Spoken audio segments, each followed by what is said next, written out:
మనమంతా కూడా ఓపిక పట్టి ఈ మాటలంతా కూడా మనం మరో లోకానికి చేర్చే మాటలు గనుక చాలా శ్రద్ధగా సమయం అయిపోయినా కూడా మీరు మరి నేర్చుకుంటే మన పరలోకపు తండ్రి మరి మహిమను కీర్తను తెచ్చేవారుగా ఉంటాం కనుక మరి దయచేసి గమనించి మరి కొద్ది నిమిషాలు మరి రెండవ వర్తమానాన్ని మన మధ్యలో మరి BOUI మరి ఒడిషా అడిషనల్ డిప్యూటీ డైరెక్టర్గా పనిచేస్తున్నటువంటి బ్రదర్ మరి వీరేశ్ అన్న గారు మరి రెండవ వర్తమానాన్ని అందించవలసిందిగా కోరుతున్నాను. మరి ఆయన లేచి వర్తమానాన్ని మనమంతా కూడా గట్టగా మరి దయచేసి మరి గ్రౌండ్లో అటు ఇటు తిరగొద్దు. అందరూ కూర్చోండి దయచేసి, ప్లీజ్ అందరూ కూర్చోండి అన్న. హలో హలో హలో ప్రార్థన చేసుకుందామండి. మమ్మల్ని ఆత్మీకులుగా ప్రేమించిన మమ్మను కన్నా మా ప్రియ పరలోకపు తండ్రి, ఈ రెండవ రోజున మీ కుమారుని నిలబెట్టి ఎన్నో విలువైన విషయాలను, మీ మనసులో ఉన్న ఉద్దేశాలను నాతో మా అందరితో వాక్యం ద్వారా మాట్లాడినందుకు కృతజ్ఞతలు తెలియచేస్తున్నాం తండ్రి. మీ మనస్సును అర్థం చేసుకోక లోక వ్యాపకాలలో మునిగిపోయినటువంటి మనిషిని మీరు జ్ఞాపకం చేసుకుంటూ ఆయుష్ను, ఆరోగ్యాన్ని అనుగ్రహిస్తూ ఇలాంటి మాటల చేత మారు మనసు పొంది మీ చెంతకు చేరాలని మీరిస్తున్న సదావకాశాన్ని బట్టి కూడా కృతజ్ఞతాస్తుతులు తెలియజేస్తున్నాం. మీ జాలిగల మనస్సు, విశాలమైన మీ ప్రేమ ఇప్పటి వరకు మీ కుమారుని నోట మా అందరితో కూడా మీరు మాట్లాడిన విధమును బట్టి మరోసారి కృతజ్ఞతలు తెలియజేస్తున్నాం తండ్రి. లోక వ్యాపకాలలో ఉంటూ మీకు దగ్గరవలసిన మేము ఏమైపోతున్నామో, మా బ్రతుకులు ఎటువైపు వెళ్ళిపోతున్నాయో మరికొన్ని విషయాలను మీ వాక్యం ద్వారా మీ పిల్లలకు చెప్పనై ఉండగా సమయోచితమైన జ్ఞానమును దయచేయమని కోరుకుంటూ మీ విలువైన మాటలు మా నోట ఉంచి మీ పిల్లలందరితో మాట్లాడతారని ఆకాంక్షిస్తూ క్రీస్తు వారి పవిత్రమైన నామమున అడిగి వేడుకొనుచున్నాం మా కన్న తండ్రి, ఆమేన్. ప్రభునందు ప్రియమైన దేవుని పిల్లారా, ఈ రెండవ రోజు చక్కటి వాతావరణాన్ని మనకు అనుగ్రహించిన ఆ పరలోకమందున్న తండ్రిని మొట్టమొదటిగా స్తుతిస్తూ కృతజ్ఞతాస్తుతులు తెలియచేస్తూ ఇప్పటి వరకు దేవుని మనసులో ఉన్నటువంటి భావజాలాలను ప్రతి హృదయానికి హత్తుకునేలా, ప్రతి మనిషి యొక్క గుండెను ఆకర్షించే విధంగా వాక్యంతో చక్కటి వివరణతో మనందరినీ కూడా దేవుని ఆలోచనల వైపు కేంద్రీకృతం చేసినటువంటి దైవజనులు శ్రీను గారికి నా హృదయపూర్వక వందనాలు తెలియజేస్తున్నాను. అదేవిధంగా వేదికను అలంకరించినటువంటి దైవజనులైన వారందరికీ కూడా నా హృదయపూర్వక వందనాలు తెలియజేస్తూ ఈ రెండవ రోజు వాక్యాన్ని వినటానికి చేరి వచ్చిన దేవుని పిల్లలైన మీ అందరికీ కూడా నా ప్రత్యేకమైన వందనాలు తెలియజేస్తున్నాను. ప్రియమైన దేవుని పిల్లలారా, ఇప్పటి వరకు అమూల్యమైన ఆలోచనాత్మకమైన విషయాలను దేవుడు మన కొరకు వ్రాయించిన పరిశుద్ధ గ్రంథం నుండి మనం నేర్చుకున్నాం. లోక వ్యాపకాలలో మనిషి మునిగిపోయి దేవునికి ఎలా దూరమైపోతున్నాడో, దేవుని జ్ఞాపకాలను ఏ విధంగా మరిచిపోయాడో, మనిషి యొక్క వింత పోకడలు మనిషిని ఎక్కడి వరకు తీసుకొని వెళ్ళిపోతాయో మనిషి ఆలోచించలేక బ్రతుకుతున్నాడంటే. పరమందున్న తండ్రి మాత్రం ఎప్పుడు మనిషి కొరకు ఆలోచిస్తూ తప్పించిపోతున్న ఆ తండ్రి మనసును అర్థం చేసుకొనని ఈ మానవ సమాజానికి మరలా దైవజనులను పంపించి ఈ తరములో ఈ సభల ద్వారా తన మనసులో ఉన్న భావజాలాలను కఠినంగా మారిన మన హృదయాలకు కరుణాత్ముని దివ్యవాక్కులను వినిపించాలి, చెప్పించాలి అని ఈ యొక్క సభలు శ్రీకారం చుట్టడానికి ప్రధానమైన కారణం. అందులో భాగంగా ఎన్నో ఆత్మీయ సత్యాలను మనం తెలుసుకున్నాం మొదటి సందేశంలో. ఇక రెండవదిగా మరొక ప్రాముఖ్యమైన అంశాన్ని బైబిల్ నుండి మనం ఆలోచన చేద్దాం. లోక వ్యాపకాలలో మునిగిపోయిన మనిషి కన్న తండ్రిని మరచి ఆ కన్న తండ్రి కంట కన్నీరు రప్పిస్తున్న ఈ మనిషి దేనికి దగ్గరైపోతున్నాడో, తన జీవితం దేనికి అంకితమైపోతుందో ఒక ఆలోచనాత్మకమైన విషయాన్ని బైబిల్ నుండి మీ మధ్య విషదపరచాలని నేను ఆశపడుతున్నాను. అదే దేవుడి లేని జీవితం దయ్యానికి అంకితమా? దేవుడి లేని జీవితం దయ్యానికి అంకితమా? ప్రియులారా, ఈ పాఠ్యాంశంలో రెండు విషయాలను మనం ప్రాముఖ్యంగా గుర్తుపెట్టుకోవాలి. మొదటిది దేవుడు, రెండవది దయ్యం.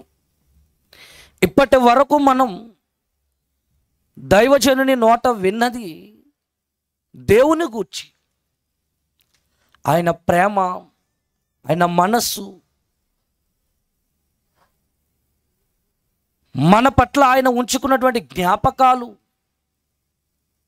దేవుడు ఎంత గొప్పవాడో, ఎంత కరుణాత్ముడో ఆయన కొరకు ఇప్పటి వరకు కూడా మనం నేర్చుకున్నాం. దేవుని గూర్చి ఎంతగా మనం నేర్చుకున్నామో దయ్యాన్ని గూర్చి అంతగానే మనం తెలుసుకోవాలి. దేవుని గూర్చి తెలుసుకున్న మనం ఖచ్చితంగా దయ్యాన్ని గూర్చి కూడా తెలుసుకొని మనం భూమి మీద బ్రతకాలి. ఎందుకంటే దేవుని ఆలోచనలకు విరుద్ధంగా, దేవుని ప్రణాళికలకు భిన్నంగా మానవాళిని నడిపిస్తూ కన్న తండ్రిని మరిపింపచేసేటువంటి దుష్టుడు, అపవాది అహర్నిశలు ఈ లోకమందు శ్రమిస్తూ దేవుని పిల్లలను దేవునికి కాకుండా చేస్తున్నాడు గనక ఆ దెయ్యం గూర్చి ఖచ్చితంగా మనం అవగాహన కలిగి ఉండాలి. ఈరోజు వైద్యులైన వారు రోగాల కొరకు అవగాహన కలిగి ఉండాలని అవగాహన సదస్సులు నిర్వహిస్తుంటారు. పురాతన కాలంలోనైతే డాక్టర్లందరూ కూడా గ్రామాలకు వచ్చి వారు విన్యాసాలతో, కొన్ని కార్యక్రమాలతో రోగానికి ఎలా దూరంగా ఉండాలో అవగాహన కలిగించేవారు. చేతులు కడుక్కోవాలి, ఒక పేషెంట్ ఉంటే ఆ పేషెంట్ని ఎలా మనం ట్రీట్ చేయాలి, రోగం వచ్చిన వాడిని ఎలా ఆదరించాలి, ఇవన్నీ కూడా ప్రారంభంలో అవగాహన కలిగించేవారు. వైద్య సదుపాయం సరిగా లేని రోజులలో మనిషికి రోగ బారిన పడకుండా అవగాహన కలిగించేటువంటి ఈనాటి సమాజంలో దేవుని కోసం బ్రతకనివ్వకుండా, పరలోకానికి మనల్ని చేరనివ్వకుండా, లోక వ్యాపకాలలో మునిగిపోయేటట్టు మళ్ళందరినీ కూడా మాయ చేస్తున్న అపవాదిని గూర్చి కూడా అవగాహన కలిగి ఉండాలండి. అందుకే దేవుడు పరిశుద్ధ గ్రంథంలో దయ్యం గూర్చి కూడా ప్రస్ఫుటంగా వ్రాయించాడు. అది ఎలా వచ్చింది, మనిషిని ఏ విధంగా పాడు చేస్తుంది, అది ఎప్పుడు పుట్టింది, అది నేటి వరకు ఎందుకు ఉంది, దాని పుట్టు పూర్వత్రాలన్నీ కూడా దేవుడు బైబిల్లో రాయించిచ్చాడు. కారణం, దయ్యాన్ని గూర్చి కూడా నా పిల్లలు తెలుసుకోవాలి. రోగం రాకూడదని నువ్వు అవగాహన కలిగి ఉన్నావు, తెలుసుకున్నావు, మంచిదే. పరలోకానికి నిన్ను చేరనివ్వకుండా చేస్తున్న ఆ దయ్యాన్ని గూర్చి కూడా ప్రతి క్రైస్తవుడు, భూమి మీద పుట్టిన ప్రతి మనిషి అవగాహన కలిగి ఉండాలి. దయ్యం అంటే ఈరోజు మనుష్యులలో మూఢనమ్మకాలు పేరుకొని పోయి రకరకాల ఊహాగానాల్లోనికి వెళ్ళిపోతున్నారండి. ఆ ఊహాగానాలకు డైరెక్టర్లైన వారు కూడా ప్రాణం పోసి విచిత్రమైనటువంటి సినిమాలను రూపకల్పన చేస్తున్నారు. దయ్యం అంటే ఒక తెల్ల చీర కట్టుకొని ఎర్రని నిప్పులు కక్కుతూ శ్మశానములో ఉండి సమాజంలోనికి వచ్చి మనుషులను పీడిస్తుంది. ఇలా రకరకాలుగా దయ్యం అంటే ఒక వికృత రూపంలో ఉంటుంది. అది మనుషులను పట్టి పీడిస్తుంది అని చాలా విధాలుగా దయ్యాల కొరకు సినిమాలు కూడా సమాజంలో లేకపోలేదు. ఇప్పటికీనండి ఆ దయ్యాల గూర్చి రకరకాలుగా సినిమాలు తీస్తూనే ఉన్నారు. దయ్యం అంటే వికృత ఆకారములో ఉంటుందని, చనిపోయిన వారే దయ్యాలుగా మారి ఈ లోకంలోకి వచ్చి బ్రతుకున్న మనుషులను పట్టి పీడిస్తారని,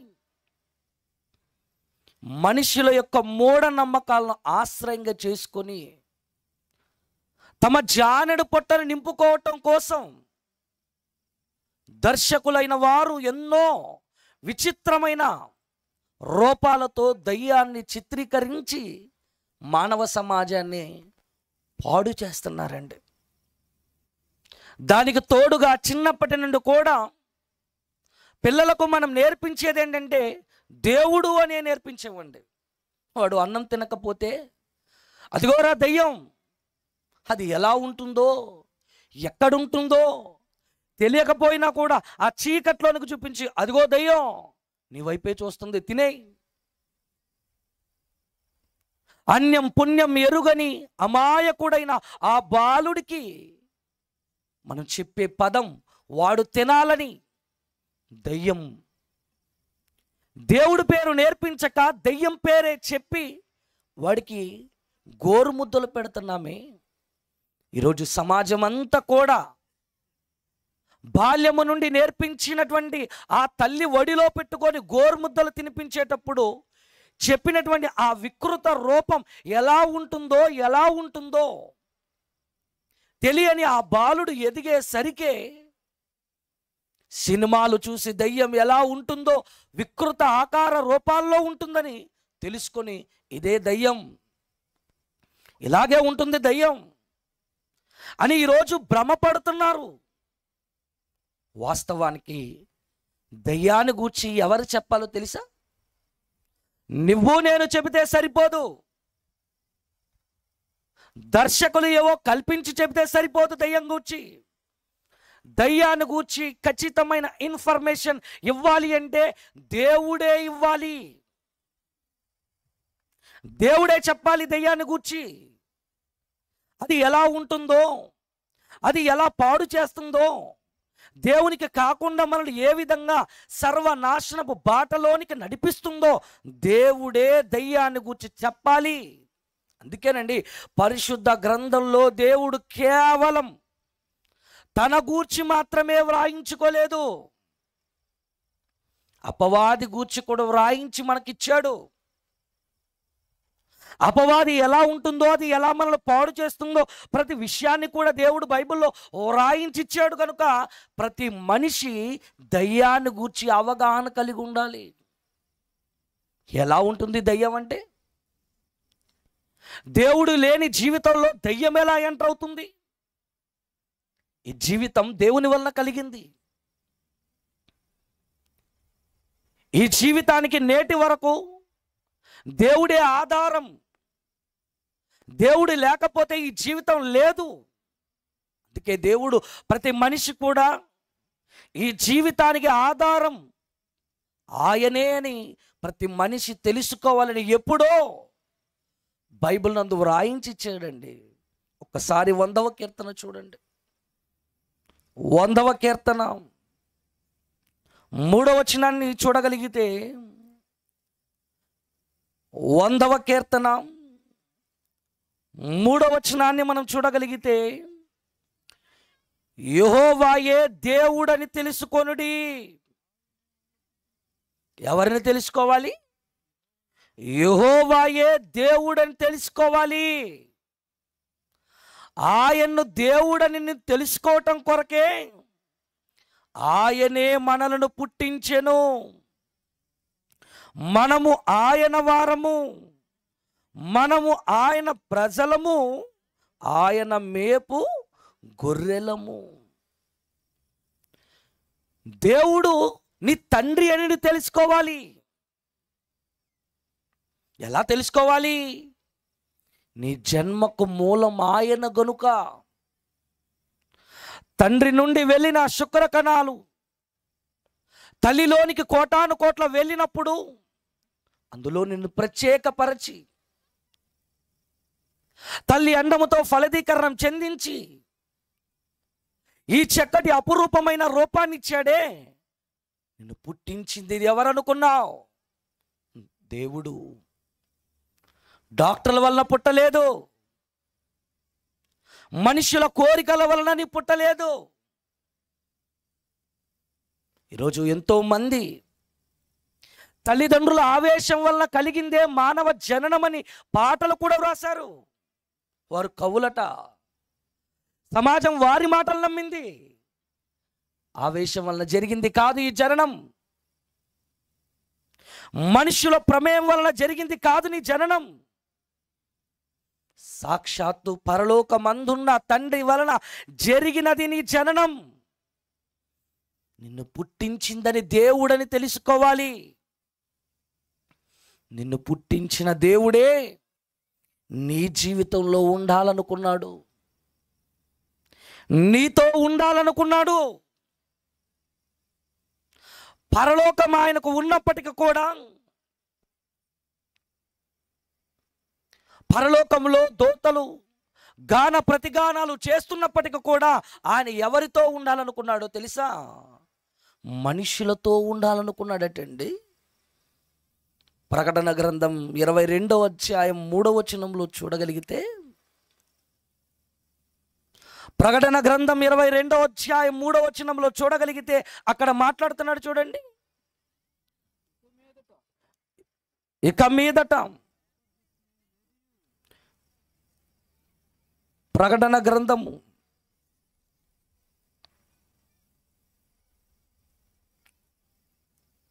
ఏమండి, ప్రకటన గ్రంథము 22వ అధ్యాయం 3వ వచనం చూడండి. 21వ అధ్యాయం 3వ వచనం. ఇదిగో దేవుని నివాసము మనుష్యులతో కూడా ఉన్నది, వారితో కాపురముండును, వారు ఆయన ప్రజలయ్యుందురు. దేవుడు వారికి దేవుడయ్యుండి వారికి తోడై ఉంటాడని చూడండి. అంటే ఆయన ఎవరితో ఉండాలనుకుంటున్నాడు? ఆయనకేంటి, పరలోకంలో ప్రశాంతంగా ఉంటాడు అని మనం అనుకోవచ్చు. పరిశుద్ధుడు పరిశుద్ధుడు పరిశుద్ధుడు అని గాన ప్రతిగానాలు చేస్తున్నాయి దేవదూతలు. అక్కడ బాగానే ఉన్నాడు, గోలంతా మనకే, బాధంతా మనకే అని మనం అనుకోవచ్చు. లేదండి, ఆయన ఎవరితో ఉండాలనుకుంటున్నాడో తెలుసా? ఇదిగో నీతో, మనందరితో కూడా ఉండాలనుకుంటున్నాడు. మనతో ఉండాలి అని మనలను పుట్టించి మనకు ఈ చక్కటి ఆకారాన్ని ఇస్తే మనం ఆ దేవుడి లేని జీవితాన్ని గడుపుతున్నామండి. దేవుడి లేని జీవితాన్ని గడుపుతున్న మన జీవితాలు ఎవరికి అంకితమైపోతున్నాయో తెలుసా? ఎవరైతే ఈ భూమి మీద మనకు శత్రువుగా కన్న తండ్రికి దూరం చేస్తుందో అపవాదికి మనం అంకితమైపోతున్నాం. దేవుడు మాటలు చెప్పినా దేవుని కొరకు బ్రతకాలి, దేవుడు నీతో ఉంటాడు, ఆయన నీతో ఉండడానికి ఇష్టపడతాడు అని చెప్పినా కూడా ఆయన స్వీకరించలేని ఈ జీవితం ఎవరికి అంకితమైపోతుంది? దెయ్యానికి అంకితమైపోతుంది. దేవుడు గుడిలో ఉండాలనుకోలేదు. ఒకనాడు సొలొమోను కట్టిన దేవాలయం బంగారు దేవాలయం, అందులో లేడు దేవుడు. దావీదు గారు కడతానన్నారు. తండ్రి నీకు ఒక మందిరం కడతానయ్యా, నాకు మందిరం కడతావా? నేను గుడులలో గోపురాల్లో ఉండేవాడిని కాదు, ఆకాశాలు పట్టజాలని ఆకారం నాది. ఇంత పెద్ద ఆకారం కలిగిన తండ్రి, ఆకాశాలు పట్టజాలని ఆ దేవుడు 6 అడుగుల ఆకారములో నీలో ఉండాలనుకున్నాడు, నీతో ఉండాలనుకున్నాడు. అందుకే ఈ దేహాన్ని చక్కగా కట్టి, ఈ దేహాన్ని గూర్చి దేవుడు మాట్లాడిన మాట మనందరికీ కూడా తెలుసు. దేహమే దేవుని ఆలయం. పరిశుద్ధమైన తండ్రికి దేహం పరిశుద్ధమైనదిగా ఉంటే అందులో నేను ఉంటాను. దేవాలయంగా ఈ దేహాన్ని దేవుడు చేసుకొని ఉండాలనుకుంటే, దేవుడు ఏ దేహంలోనైతే ఉండాలని ఆకాంక్షించాడో, కోరుకున్నాడో, అదే దేవాలయాలుగా ఉండవలసిన ఈ దేహాలు ఎవరికి ఆలయాలుగా మారిపోయాట? ఏది దేవుడు అనబడునో, ఏది పూజింపబడునో దానంతటిని ఎదిరించుచో దానంతటికి పైగా వాడు కూర్చుండిపోయాడటండి. దేవుని ఇంట్లో వాడు కూర్చుండిపోయాడు. నీ ఇంట్లో వేరొకడు కూర్చుంటే, ఇది నాదిల్లు అంటే ఏమంటావు? నేను కట్టుకున్న ఇల్లు, డాక్యుమెంట్స్ అన్ని కూడా నా పేరు మీద ఉన్నాయి, నువ్వెవరో అని నిలదీస్తాం కదండి. మరి దేవుడు కట్టుకున్న ఈ దేహంలో ఎవరు ఉన్నారు ఈరోజు? మనుషులు తిరుగుబోతులుగా, వ్యభిచారులుగా, దొంగలుగా మారిపోతున్నారు. అంటే ఈ జీవితం ఎవరికి అంకితమైపోతుంది? దేవుడి లేని జీవితం ఎవరికి అంకితమైపోతుందో తెలుసా? ఒక్కసారి బైబిల్ గ్రంథాన్ని చూడండి ప్రియులారా. యెషయా గ్రంథం 14వ అధ్యాయం 17వ వచనం చూడండి. యెషయా గ్రంథం 14వ అధ్యాయము 17వ వచనాన్ని మనం చూడగలిగితే, భూమిని కంపింపచేసి రాజ్యములను వణికించిన వాడు ఇతడేనా? భూమిని కంపింపచేస్తున్నాడట, రాజ్యాలను వణికిస్తున్నాడట. ఎవరు? ఉగ్రవాదులు కాదు, ఉగ్రవాదులకు బాబు. భూమిని కంపింపజేసి రాజ్యములను వణికిస్తున్నాడు. ఎవరతడు అంటే, ఇక్కడ చెప్పాను ఏం చేశాడు? అడవిగా దేవుడు అందమైనదిగా చేశాడండి. దేవుడు తాను చేసినది యావత్తును చూచినప్పుడు అది చాలా మంచిదిగా ఉండెను. దేవుడు చేశాడు సృష్టి అంతటిని. ఎలా ఉంది? అప్పుడప్పుడు ఆడలు చూడండి వంటలు చేస్తారు. వంటలు చేసిన తర్వాత టేస్ట్ చూస్తారు. ఉప్పయిందా, కారమైందా, పులుపయిందా?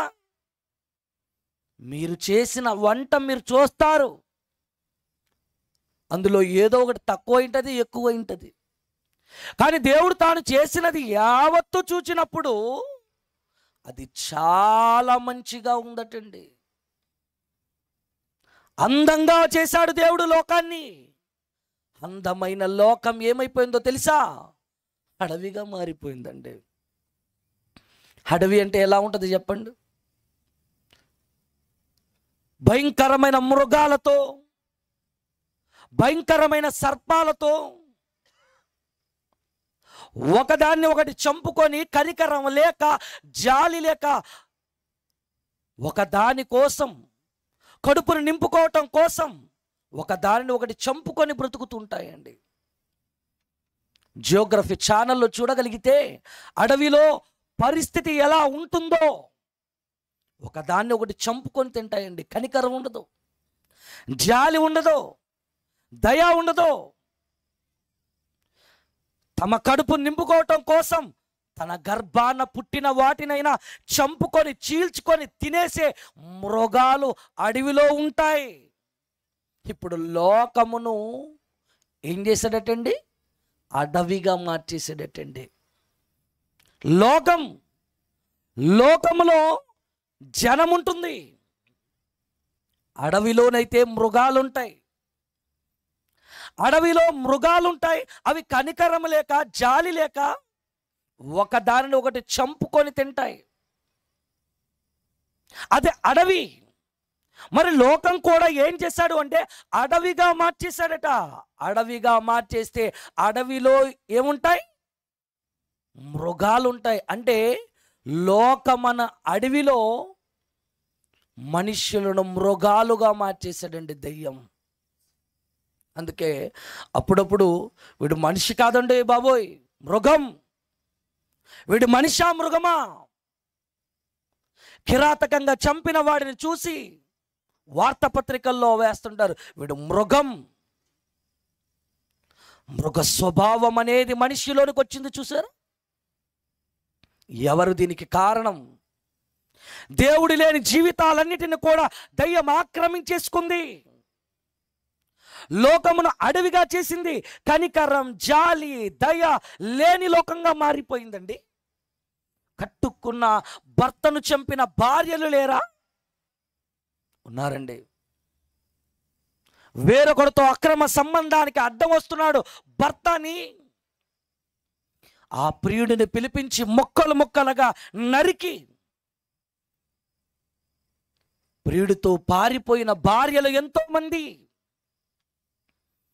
మొన్నటికి మొన్న 2 పిల్లలండి బట్టలు కుట్టిస్తానని తీసుకొని వెళ్ళి బకెట్లో వారి తలలు ముంచి చంపేశాడట తండ్రి.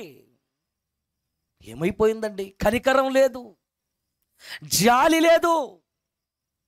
బకెట్లో ముంచినప్పుడు, కాళ్ళు చేతులు కట్టి వారి బకెట్లో ముంచినప్పుడు వాళ్ళు ఎంత విలవిలలాడి ఉంటారండి. నాన్న నాన్న నాన్న నాన్న కసాయివాడైపోయాడండి. మృగాల కంటే దారుణంగా మారిపోయారండి. మనిషిగా బ్రతుకుతున్నాడని మనం అనుకుంటున్నాం, మనిషి మృగాలుగా మారిపోతున్నారు.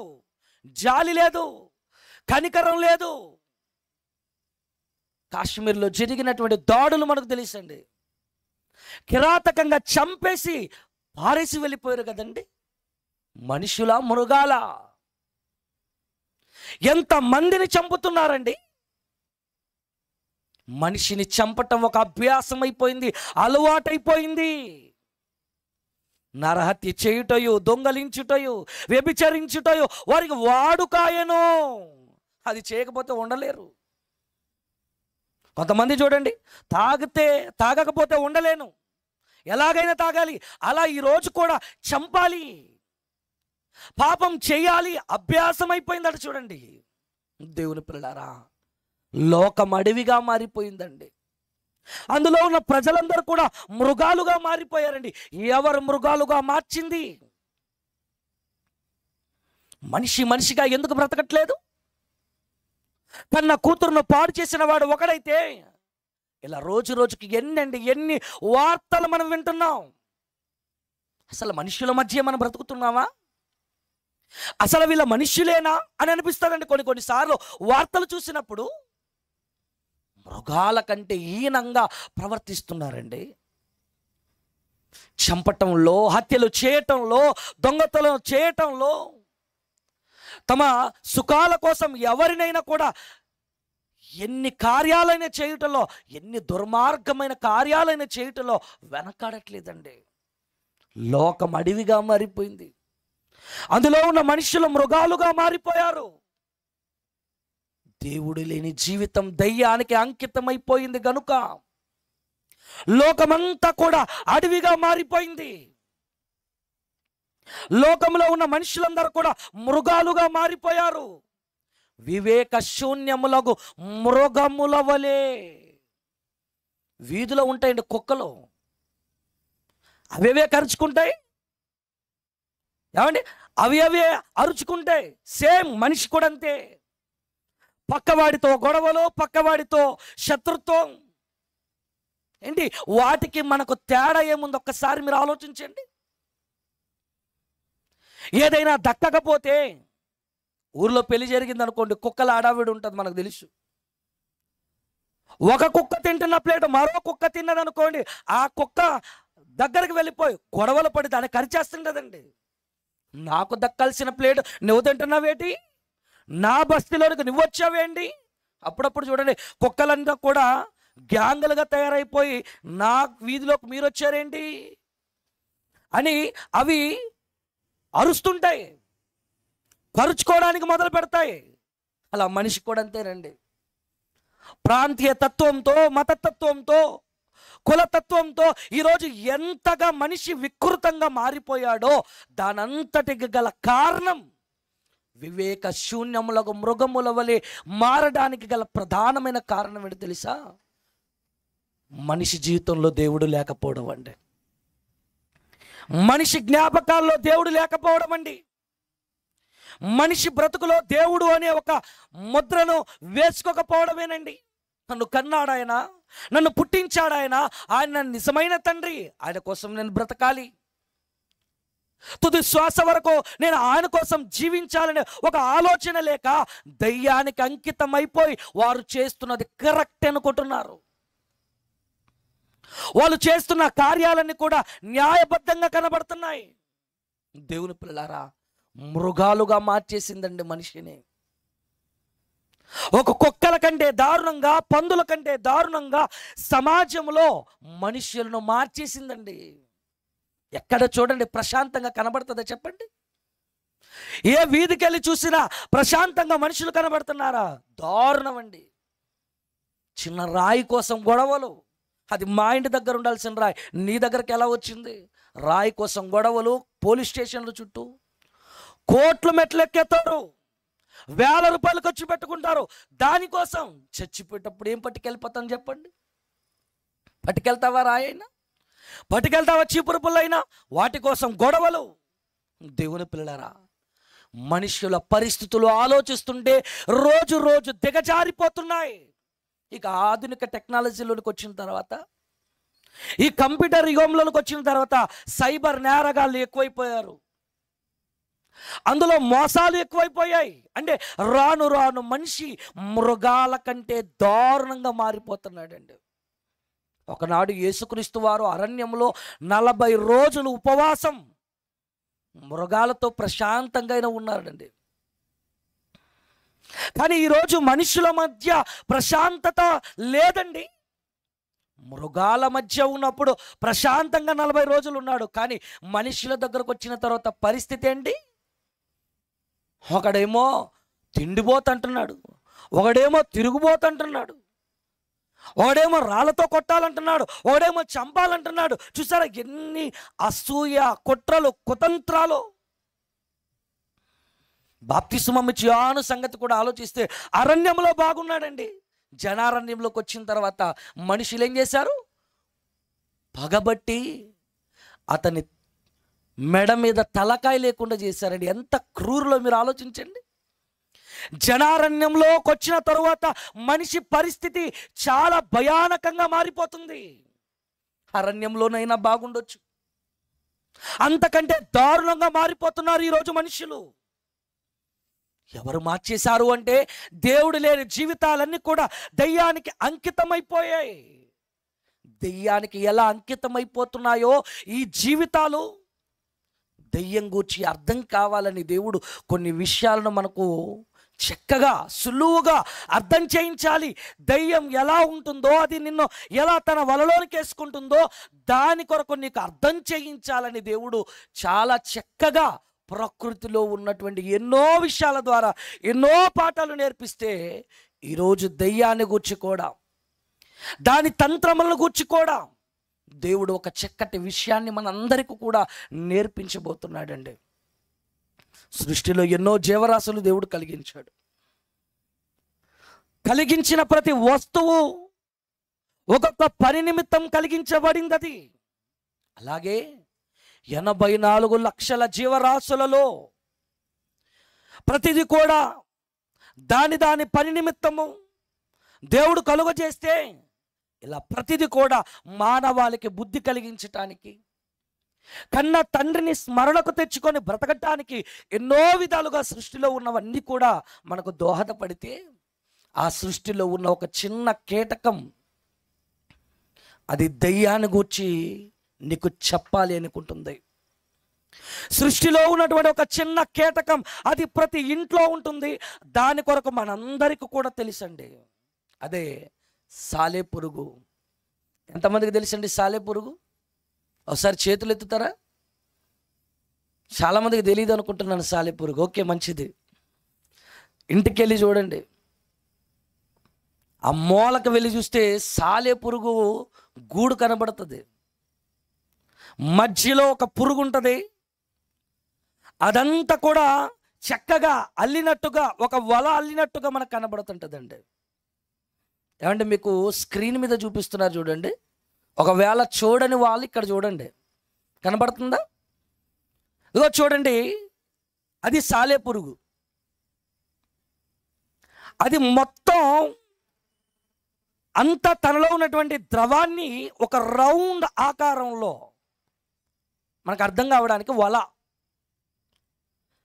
చక్కగా అది చేస్తుంది చూడండి. తనలో ఉన్న ద్రవాన్ని కూడా చక్కగా విడిచిపెడుతుంది. అంతా కూడా అలా విడిచిపెట్టి మొత్తం అది ఎక్కడికి చేరుకుంటుందంటే సెంటర్లోకి చేరుకుంటుందండి. మన ఇండ్లోకి అది ఎలా వస్తుందంటే ఒంటరిగా వస్తుంది. ఒంటరిగా వచ్చి మొదటిగా మనం టెంట్ వేసేటప్పుడు చూడండి, 4 వైపులా ఎలాగైతే మనం ఒక స్తంభాలు పాతి లేదా ఏవైనా పాతి మనం ఏ విధంగా అయితే టెంట్ వేస్తామో, అలాగే ఇది కూడా ఏం చేస్తుందంటే ఒక మూల నుండి సెంటర్ కొట్టి తెస్తుంది తీగ, మరోవైపు నుండి తీగ తెస్తుంది. అలా 4 వైపుల నుండి తీగ తీసుకొని వచ్చి మధ్యన జిలేబీలా చుట్టేస్తుందండి, రౌండ్గా చుట్టేస్తుంది. అలా రౌండ్గా ఎందుకు చుడుతుందంటే, ఎందుకు అది అంత చక్కగా చుట్టింది అంటే, దాని నుండి దేవుడు ఒక పాఠం నేర్పించాలనుకుంటున్నాడు. ఏ పాఠమో తెలుసా? దేవుడు లేని జీవితం దయ్యానికి అంకితం అయిపోయింది కదా. ఆ దయ్యం కొరకు నీకు అర్థం కావాలి అంటే, ఒక సాలెపురుగు కొరకు నీకు అర్థం కావాలి. అది తనలో ఉన్న ద్రవాన్ని రౌండ్గా వేసి అది సెంటర్లో ఉంటుంది. ఎందుకో తెలుసా? దాంట్లోకి ఏదైనా ఒక కీటకం పడింది అనుకోండి, ఆ రౌండ్గా చుట్టినటువంటి ఆ వల ఏదైతే ఉందో, మొదటి వీడియో చూపించు ఒకసారి. అది ఎలా చుడుతుందో చూడండి. రౌండ్గా చుట్టిన తర్వాత అది అందులోకి ఏదైనా కీటకం పడితే, ఇంకొక వీడియో చూపిస్తాడు చూడండి. రెండో వీడియో ప్లే చేయి.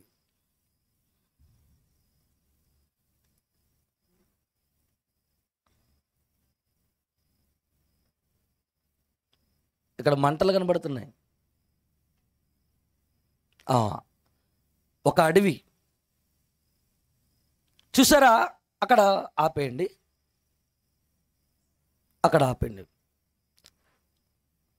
సాలెపురుగు మొత్తం గూడు కట్టేసిందండి రౌండ్గా. ఆ గూడు కట్టింది అంటే చెట్టుకు గ్యాప్ ఉంటుంది కదండి. ఆ గ్యాప్లో అదేం చేసిందంటే ఒక గూడు కట్టింది. చక్కగా గూడు కడితే ఆ గూడు మధ్యలో ఏవైనా కీటకాలు, ఇక్కడ చూడండి మనకు కనబడుతుంది ఒక చిన్న జీవి, మిడత. అది వాలగా ఎక్కడ వాలిందంటే దాని మీద వాలిందండి. దాని మీద వాలినప్పుడు ఆ మిడత చూడండి, ఎప్పుడైతే అది పడిందో అది వెనకకు లాగాలని ట్రై చేస్తుందండి. అది అంటే అది అత్తుకున్నట్టుగా ఉండగానే వెంటనే వెనకకు లాగాలి, వెనకకు రావాలి. మిడత చూడండి ఒక దగ్గర ఉండదు, ఎక్కడ ఉన్నది అక్కడికి ఎగురుతుంది, అక్కడ ఉన్నది అక్కడికి ఎగురుతుంది. అలాంటి మిడత ఇప్పుడు చూడండి, మీరు బాగా గమనించండి. చూసారా, ఆ మిడత ట్రై చేస్తుంది బయటికి రావాలి. ఏం జరిగింది అక్కడ? మళ్ళీ అక్కడ ఆపేచాలు. ఆ మిడత ఎందుకు ఎగరట్లేదు, ఎందుకు అది తప్పించుకోవట్లేదు అంటే మనం ఇక్కడ కొన్ని విషయాలు తెలుసుకోవాలి. ఆ సాలే పురుగు గూడు ఉంది కదండి, ఆ గూడు ఎంత భయానకమైనదంటే, ఎంత భయంకరమైనదంటే, అది గూడు కట్టేటప్పుడు తనలో ఉన్న ద్రవాన్ని విషముతో వదిలేస్తుందండి. ఆ విషం ఎంత భయంకరం అంటే చిన్న చిన్న కీటకాలు ఒక్కసారి వాటిలో పడ్డాయి అంటే ఇక బయటికి రావటం కష్టం, చాలా కష్టం. అలా ఉండిపోతాయండి, ఇక తప్పించుకోవటానికి వీల్లేదు. ఎందుకంటే అది ఏదైతే దాంట్లో పడిపోతాయో ఆ పడిపోయినటువంటి దాని సారాన్ని అది లాగేస్తుందండి. ఎప్పుడైతే అది పడిపోయి దాని సారాన్ని లాగేస్తుందో వెంటనే సాలే పురుగు వచ్చి ఏం చేస్తుందో తెలుసా, దాని చుట్టూ వలను వేసి అప్పుడు దాన్ని ఆహారంగా మొలుచుకొని తింటదండి. అది సాలే పురుగు చరిత్ర. ఈ సాలే పురుగు గూడు కట్టుకొని దాంట్లో పడినటువంటి ఒక చిన్న జీవిని ఎలాగైతే చుట్టి చంపుకొని తినిందో అది మీకు అర్థమైతే సాలే పురుగు సారాంశం మీకు అర్థమైంది. దాంట్లో ఒక పడిన ఏ కీటకాన్ని కూడా అది వదలకుండా చంపుకొని తినింది. అలాగే సాలే పురుగుకమైన దేవుడు రాయించాడు. చూడండి ఒక్కసారి యోబు గ్రంథం 8వ అధ్యాయము 11వ వచనం చాలా జాగ్రత్తగా చూడాలి. యోబు గ్రంథము 8వ అధ్యాయము 11వ వచనం నుండి ఆలోచన చేద్దాం. చదివి సహాయం చేయండి. యోబు గ్రంథం 8వ అధ్యాయము 11వ వచనం నుండి చదువుదాం. బురద లేకుండా జమ్ము పెరుగునా, నీళ్లు లేకుండా రెల్లు మెలుచునా, అది కొయ్యబడక ముందు బహు పచ్చగానున్నది కానీ ఇతర మొక్కలన్నిటికంటే త్వరగా వాడిపోవును. చూసారా, బురద లేకుండా జమ్ము పచ్చగా ఉండలేదు, నీళ్లు లేకుండా రెల్లు మొలవలేదు. ఒకవేళ నీళ్ళుండి మొలిచినా బురదుండి మొలిచినా అన్నిటికంటే అది పచ్చగా ఉన్నప్పటికీ మొక్కలన్నిటికంటే అది త్వరగా వాడిపోతుంది. ఇది ఎందుకు చెప్పాడో తెలుసా? పచ్చగా ఉన్నది కూడా త్వరగా ఎందుకు వాడిపోతుందో ఇప్పుడు కిందకు వచ్చేసరికి మాట్లాడాడు. బైబిల్ చూడాలి. 13వ వచనం, దేవుణ్ణి మరచు వారందరి గతి అట్లే ఉండును. ఎలా ఉంటుందో చెప్తున్నాడు చూడండి. దేవుణ్ణి మరచువారు అంటే అర్థం ఏంటి? దేవుడు లేని జీవితాలు ఎలా ఉంటాయో, దేవుడు లేని జీవితం ఎక్కడికి వెళ్ళిపోతుందో చెబుతున్నాడు చూడండి. దేవుణ్ణి మరచు వారందరి గతి అట్లే ఉండును. బయటికి బాగా కనబడతాడు, సజీవంగానే ఉంటాడు, కానీ త్వరగా వాడిపోతాడు. ఎప్పుడో తెలుసా? దేవుడు తన జీవితంలో లేనప్పుడు. బయటికి బాగుంటావు, అందరికీ బయటికి బాగా కనిపిస్తావు, కానీ దేవుడు లేకపోతే ఒక జమ్ము ఎలాగైతే త్వరగా వాడిపోతుందో నీ జీవితం కూడా అలా వాడిపోతుంది. ఎందుకో తెలుసా? కిందకి మాట్లాడుతున్నాడు. భక్తిహీనుని ఆశ భంగమగును, అతని ఆశ భక్తిహీనుని ఆశ నిరర్ధకమగును, అతని ఆశ భంగమగును. అతడు ఆశ్రయించినది సాలే పురుగు పట్టే. దేని కొరకు మాట్లాడాడు దేవుడు? ఇప్పుడు మీరు విన్నారే, సాలే పురుగు పట్టే. ఆ సాలే పురుగు పట్టె కొరకు దేవుడు ఏమండి క్రీస్తు పూర్వం యోబు గ్రంథంలో దేవుడు రాయాలన జరిగినది నీ జననం, నిన్ను పుట్టించిందని దేవుడని తెలుసుకోవాలి. నిన్ను పుట్టించిన దేవుడే నీ జీవితంలో ఉండాలనుకున్నాడు, నీతో ఉండాలనుకున్నాడు. పరలోకం ఆయనకు ఉన్నప్పటికీ కూడా, పరలోకంలో దూతలు గాన ప్రతిగానాలు చేస్తున్నప్పటికీ కూడా ఆయన ఎవరితో ఉండాలనుకున్నాడో తెలుసా? మనుషులతో ఉండాలనుకున్నాడటండి.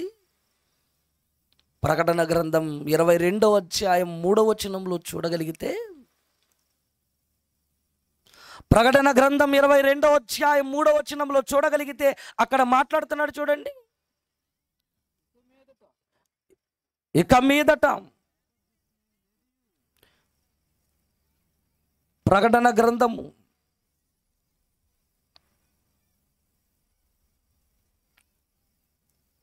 ఏమండి ప్రకటన గ్రంథము 22వ అధ్యాయం 3వ వచనం చూడండి. 21వ అధ్యాయం 3వ వచనం. ఇదిగో దేవుని నివాసము మనుష్యులతో కూడా ఉన్నది, వారితో కాపురముండును, వారు ఆయన ప్రజలయ్యుందురు. దేవుడు వారికి దేవుడయ్యుండి వారికి తోడై ఉంటాడని చూడండి. అంటే ఆయన ఎవరితో ఉండాలనుకుంటున్నాడు? ఆయనకేంటి పరలోకంలో ప్రశాంతంగా ఉంటాడు అని మనం అనుకోవచ్చు. పరిశుద్ధుడు పరిశుద్ధుడు పరిశుద్ధుడు అని గాన ప్రతిగానాలు చేస్తున్నాయి దేవదూతలు. అక్కడ బాగానే ఉన్నాడు, గోలంతా మనకే, బాధంతా మనకే అని మనం అనుకోవచ్చు. లేదండి, ఆయన ఎవరితో ఉండాలనుకుంటున్నాడో తెలుసా? ఇదిగో నీతో, మనందరితో కూడా ఉండాలనుకుంటున్నాడు. మనతో ఉండాలి అని మనలను పుట్టించి మనకు ఈ చక్కటి ఆకారాన్ని ఇస్తే మనం ఆ దేవుడి లేని జీవితాన్ని గడుపుతున్నామండి. దేవుడి లేని జీవితాన్ని గడుపుతున్న మన జీవితాలు ఎవరికి అంకితమైపోతున్నాయో తెలుసా? ఎవరైతే ఈ భూమి మీద మనకు శత్రువుగా కన్న తండ్రికి దూరం చేస్తుందో అపవాదికి మనం అంకితమైపోతున్నాం. దేవుడు మాటలు చెప్పినా దేవుని కొరకు బ్రతకాలి, దేవుడు నీతో ఉంటాడు, ఆయన నీతో ఉండడానికి ఇష్టపడతాడు అని చెప్పినా కూడా ఆయన స్వీకరించలేని ఈ జీవితం ఎవరికి అంకితమైపోతుంది? దెయ్యానికి అంకితమైపోతుంది. దేవుడు గుడిలో ఉండాలనుకోలేదు. ఒకనాడు సొలొమోను కట్టిన దేవాలయం బంగారు దేవాలయం, అందులో లేడు దేవుడు. దావీదు గారు కడతానన్నారు. తండ్రి నీకు ఒక మందిరం కడతానయ్యా, నాకు మందిరం కడతావా? నేను గుడులలో గోపురాల్లో ఉండేవాడిని కాదు, ఆకాశాలు పట్టజాలని ఆకారం నాది. ఇంత పెద్ద ఆకారం కలిగిన తండ్రి, ఆకాశాలు పట్టజాలని ఆ దేవుడు 6 అడుగుల ఆకారములో నీలో ఉండాలనుకున్నాడు, నీతో ఉండాలనుకున్నాడు. అందుకే ఈ దేహాన్ని చక్కగా కట్టి,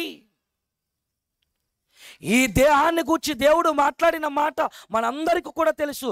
దేహమే దేవుని ఆలయం. పరిశుద్ధమైన తండ్రికి దేహం పరిశుద్ధమైనదిగా ఉంటే అందులో నేను ఉంటాను. దేవాలయంగా ఈ దేహాన్ని దేవుడు చేసుకొని ఉండాలనుకుంటే, దేవుడు ఏ దేహంలోనైతే ఉండాలని ఆకాంక్షించాడో కోరుకున్నాడో అదే దేవాలయాలుగా ఉండవలసిన ఈ దేహాలు ఎవరికి ఆలయాలుగా మారిపోయాట? ఏది దేవుడు అనబడునో, ఏది పూజింపబడునో దానంతటిని ఎదిరించుచు దానంతటికి పైగా వాడు కూర్చుండిపోయాడటండి. దేవుని ఇంట్లో వాడు కూర్చుండిపోయాడు. నీ ఇంట్లో వేరొకడు కూర్చుంటే, ఇది నాదిల్లు అంటే ఏమంటావు? నేను కట్టుకున్న ఇల్లు, డాక్యుమెంట్స్ అన్ని కూడా నా పేరు మీద ఉన్నాయి, నువ్వెవరో అని నిలదీస్తాం కదండి. మరి దేవుడు కట్టుకున్న ఈ దేహంలో ఎవరు ఉన్నారు ఈరోజు? మనుషులు తిరుగుబోతులుగా, వ్యభిచారులుగా, దొంగలుగా మారిపోతున్నారు. అంటే ఈ జీవితం ఎవరికి అంకితమైపోతుంది? దేవుడి లేని జీవితం ఎవరికి అంకితమైపోతుందో తెలుసా? ఒక్కసారి బైబిల్ గ్రంథాన్ని చూడండి ప్రియులారా. యెషయా గ్రంథం 14వ అధ్యాయం 17వ వచనం చూడండి. యెషయా గ్రంథం 14వ అధ్యాయము 17వ వచనాన్ని మనం చూడగలిగితే, భూమిని కంపింపచేసి రాజ్యములను వణికించిన వాడు ఇతడేనా? భూమిని కంపింపచేస్తున్నాడట, రాజ్యాలను వణికిస్తున్నాడట. ఎవరు? ఉగ్రవాదులు కాదు, ఉగ్రవాదులకు బాబు. భూమిని కంపింపజేసి రాజ్యములను వణికిస్తున్నాడు. ఎవరతడు అంటే ఇక్కడ చెప్పాడు చూడండి, లోకమును అడవిగా చేసి. లోకాన్ని ఏం చేశాడు? అడవిగా. దేవుడు అందమైనదిగా చేశాడండి. దేవుడు తాను చేసినది యావత్తును చూచినప్పుడు అది చాలా మంచిదిగా ఉండెను. దేవుడు చేశాడు సృష్టి అంతటిని. ఎలా ఉంది? అప్పుడప్పుడు ఆడలు చూడండి వంటలు చేస్తారు. వంటలు చేసిన తర్వాత టేస్ట్ చూస్తారు. ఉప్పయిందా, కారమైందా, పులుపయిందా? మీరు చేసిన వంట మీరు చూస్తారు. అందులో ఏదో ఒకటి తక్కువ ఉంటుంది, ఎక్కువ ఉంటుంది. కానీ దేవుడు తాను చేసినది యావత్తు చూచినప్పుడు అది చాలా మంచిగా ఉందటండి. అందంగా చేశాడు దేవుడు లోకాన్ని. అందమైన లోకం ఏమైపోయిందో తెలుసా? అడవిగా మారిపోయిందండి. అడవి అంటే ఎలా ఉంటుంది చెప్పండి? భయంకరమైన మృగాలతో, భయంకరమైన సర్పాలతో, ఒకదాన్ని ఒకటి చంపుకొని కనికరం లేక, జాలి లేక, ఒకదాని కోసం, కడుపును నింపుకోవటం కోసం ఒకదానిని ఒకటి చంపుకొని బ్రతుకుతుంటాయండి. జియోగ్రఫీ ఛానల్లో చూడగలిగితే అడవిలో పరిస్థితి ఎలా ఉంటుందో, ఒకదాన్ని ఒకటి చంపుకొని తింటాయండి. కనికరం ఉండదు, జాలి ఉండదు, దయ ఉండదు. తమ కడుపు నింపుకోవటం కోసం తన గర్భాన పుట్టిన వాటినైనా చంపుకొని చీల్చుకొని తినేసే మృగాలు అడవిలో ఉంటాయి. ఇప్పుడు లోకమును ఏం చేశాడటండి? అడవిగా మార్చేసాడటండి. లోకములో జనం ఉంటుంది, అడవిలోనైతే మృగాలుంటాయి. అడవిలో మృగాలుంటాయి, అవి కనికరం లేక, జాలి లేక ఒకదానిని ఒకటి చంపుకొని తింటాయి. అదే అడవి. మరి లోకం కూడా ఏం చేశాడు అంటే అడవిగా మార్చేశాడట. అడవిగా మార్చేస్తే అడవిలో ఏముంటాయి? మృగాలుంటాయి. అంటే లోకమన అడవిలో మనుష్యులను మృగాలుగా మార్చేశాడండి దెయ్యం. అందుకే అప్పుడప్పుడు వీడు మనిషి కాదండి బాబోయ్, మృగం, వీడు మనిషా మృగమా, కిరాతకంగా చంపిన వాడిని చూసి వార్తాపత్రికల్లో వేస్తుంటారు, వీడు మృగం. మృగ స్వభావం అనేది మనిషిలోనికి వచ్చింది చూసారు. ఎవరు దీనికి కారణం?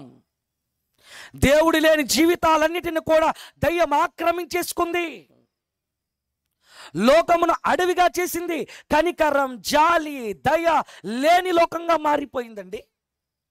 కట్టుకున్న భర్తను చంపిన భార్యలు లేరా? ఉన్నారండి. వేరొకరితో అక్రమ సంబంధానికి అడ్డం వస్తున్నాడు భర్తని, ఆ ప్రియుడిని పిలిపించి మొక్కలు మొక్కలుగా నరికి, ప్రియుడితో పారిపోయిన భార్యలు ఎంతో మంది. మొన్నటికి మొన్న 2 పిల్లలండి బట్టలు కుట్టిస్తానని తీసుకొని వెళ్ళి బకెట్లో వారి తలలు ముంచి చంపేశాడట తండ్రి. ఏమైపోయిందండి? కనికరం లేదు, జాలి లేదు. బకెట్లో ముంచినప్పుడు, కాళ్ళు చేతులు కట్టి వారి బకెట్లో ముంచినప్పుడు వాళ్ళు ఎంత విలవిలలాడి ఉంటారండి. నాన్న నాన్న నాన్న నాన్న కసాయివాడైపోయాడండి. మృగాల కంటే దారుణంగా మారిపోయారండి. మనిషిగా బ్రతుకుతున్నాడని మనం అనుకుంటున్నాం, మనిషి మృగాలుగా మారిపోతున్నారు. జాలి లేదు, కనికరం లేదు. కాశ్మీర్లో జరిగినటువంటి దాడులు మనకు తెలుసండి. కిరాతకంగా చంపేసి పారేసి వెళ్ళిపోయారు కదండి. మనుషుల మృగాల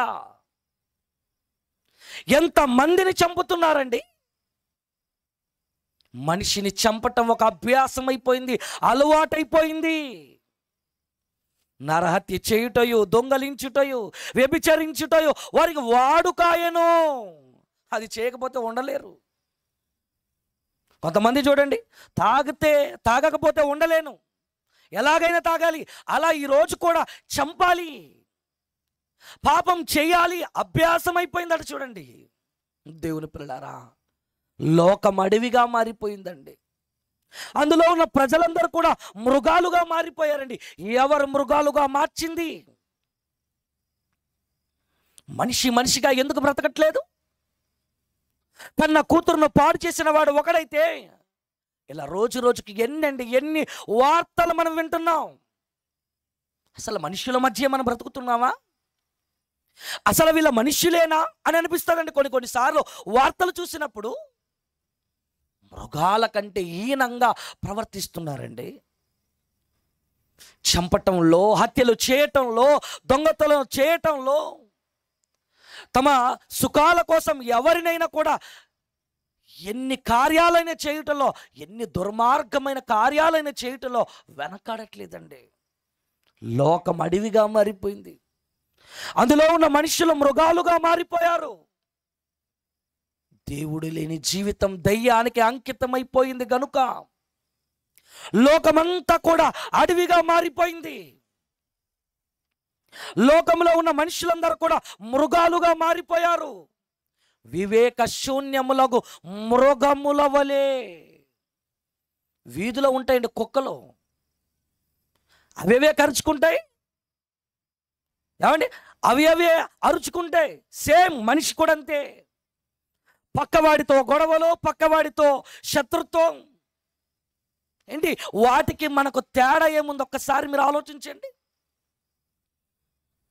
ఏదైనా దక్కకపోతే, ఊర్లో పెళ్లి జరిగింది అనుకోండి, కుక్కల ఆడావిడి ఉంటుంది, మనకు తెలుసు.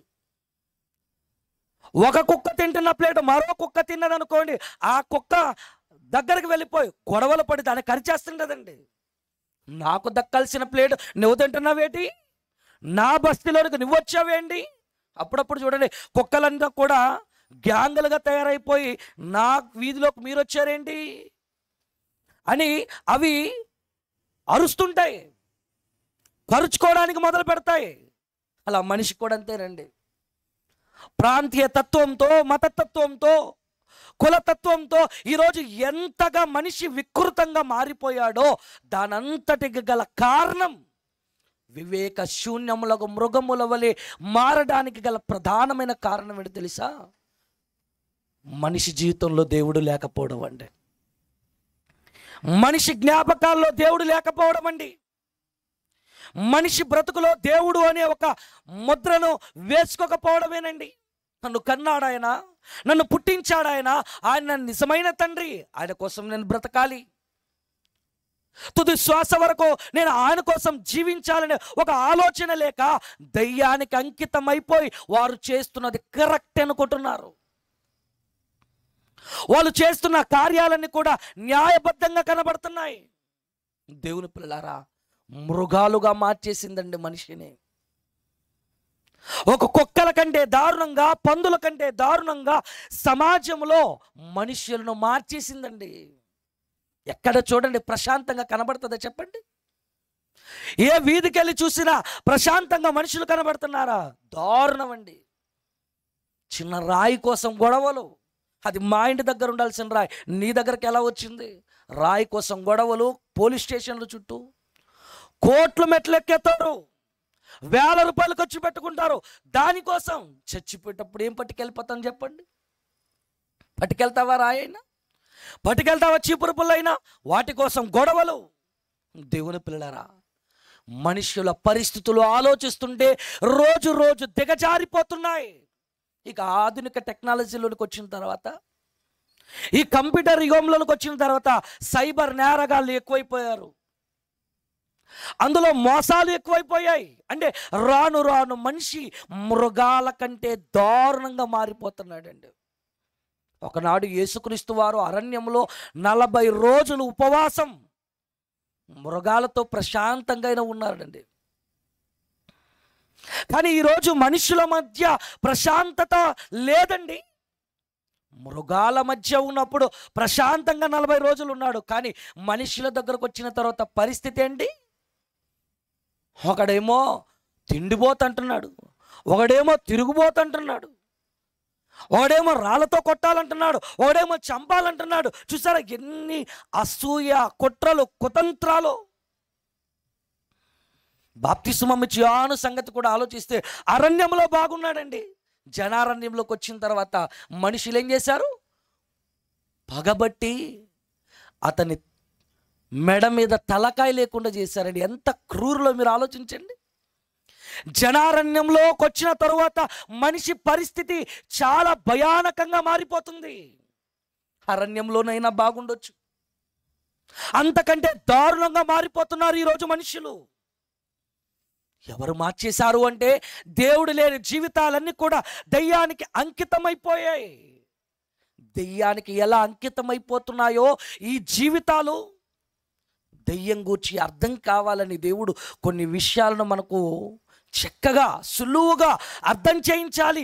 దెయ్యం ఎలా ఉంటుందో, అది నిన్ను ఎలా తన వలలోనికి వేసుకుంటుందో దాని కొరకు నీకు అర్థం చేయించాలని దేవుడు చాలా చక్కగా ప్రకృతిలో ఉన్నటువంటి ఎన్నో విషయాల ద్వారా ఎన్నో పాఠాలు నేర్పిస్తే ఈరోజు దెయ్యాన్ని గూర్చి కూడా, దాని తంత్రములను గూర్చి కూడా దేవుడు ఒక చక్కటి విషయాన్ని మనందరికీ కూడా నేర్పించబోతున్నాడండి. సృష్టిలో ఎన్నో జీవరాశులు దేవుడు కలిగించాడు. కలిగించిన ప్రతి వస్తువు ఒక్కొక్క పని నిమిత్తం కలిగించబడింది. అది అలాగే 84 లక్షల జీవరాశులలో ప్రతిదీ కూడా దాని దాని పని నిమిత్తము దేవుడు కలుగజేస్తే, ఇలా ప్రతిదీ కూడా మానవాళికి బుద్ధి కలిగించటానికి, కన్న తండ్రిని స్మరణకు తెచ్చుకొని బ్రతకటానికి ఎన్నో విధాలుగా సృష్టిలో ఉన్నవన్నీ కూడా మనకు దోహదపడితే, ఆ సృష్టిలో ఉన్న ఒక చిన్న కీటకం అది దెయ్యాన్ని గూర్చి నీకు చెప్పాలి అనుకుంటుంది. సృష్టిలో ఉన్నటువంటి ఒక చిన్న కీటకం అది ప్రతి ఇంట్లో ఉంటుంది. దాని కొరకు మనందరికీ కూడా తెలుసండి. అదే సాలెపురుగు. ఎంతమందికి తెలుసండి సాలెపురుగు? ఒకసారి చేతులు ఎత్తుతారా? చాలామందికి తెలియదు అనుకుంటున్నాను సాలెపురుగు. ఓకే, మంచిది. ఇంటికి వెళ్ళి చూడండి, ఆ మూలకు వెళ్ళి చూస్తే సాలెపురుగు గూడు కనబడుతుంది. మధ్యలో ఒక పురుగు ఉంటుంది. అదంతా కూడా చక్కగా అల్లినట్టుగా, ఒక వల అల్లినట్టుగా మనకు కనబడుతుంటుందండి. ఏమంటే మీకు స్క్రీన్ మీద చూపిస్తున్నారు చూడండి. ఒకవేళ చూడని వాళ్ళు ఇక్కడ చూడండి, కనబడుతుందా? ఇదిగో చూడండి, అది సాలెపురుగు. అది మొత్తం అంత తనలో ఉన్నటువంటి ద్రవాన్ని ఒక రౌండ్ ఆకారంలో మనకు అర్థం కావడానికి వల చక్కగా అది చేస్తుంది చూడండి. తనలో ఉన్న ద్రవాన్ని కూడా చక్కగా విడిచిపెడుతుంది. అంతా కూడా అలా విడిచిపెట్టి మొత్తం అది ఎక్కడికి చేరుకుంటుందంటే సెంటర్లోకి చేరుకుంటుందండి. మన ఇండ్లలోకి అది ఎలా వస్తుంది అంటే ఒంటరిగా వస్తుంది. ఒంటరిగా వచ్చి మొదటిగా మనం టెంట్ వేసేటప్పుడు చూడండి, 4 వైపులా ఎలాగైతే మనం ఒక స్తంభాలు పాతి లేదా ఏవైనా పాతి మనం ఏ విధంగా అయితే టెంట్ వేస్తామో, అలాగే ఇది కూడా ఏం చేస్తుందంటే ఒక మూల నుండి సెంటర్ కోటి తెస్తుంది తీగ, మరోవైపు నుండి తీగ తెస్తుంది. అలా 4 వైపుల నుండి తీగ తీసుకొని వచ్చి మధ్యన జిలేబీలా చుట్టేస్తుందండి, రౌండ్గా చుట్టేస్తుంది. అలా రౌండ్గా ఎందుకు చుడుతుందంటే, ఎందుకు అది అంత చక్కగా చుట్టింది అంటే, దాని నుండి దేవుడు ఒక పాఠం నేర్పించాలనుకుంటున్నాడు. ఏ పాఠమో తెలుసా? దేవుడు లేని జీవితం దయ్యానికి అంకితం అయిపోయింది కదా. ఆ దయ్యం కొరకు నీకు అర్థం కావాలి అంటే, ఒక సాలే పురుగు కొరకు నీకు అర్థం కావాలి. అది తనలో ఉన్న ద్రవాన్ని రౌండ్గా వేసి అది సెంటర్లో ఉంటుంది. ఎందుకో తెలుసా? దాంట్లోకి ఏదైనా ఒక కీటకం పడింది అనుకోండి, ఆ రౌండ్గా చుట్టినటువంటి ఆ వల ఏదైతే ఉందో, మొదటి వీడియో చూపించు ఒకసారి, అది ఎలా చుడుతుందో చూడండి. రౌండ్గా చుట్టిన తర్వాత అది అందులోకి ఏదైనా కీటకం పడితే, ఇంకొక వీడియో చూపిస్తాడు చూడండి. రెండో వీడియో ప్లే చేయి.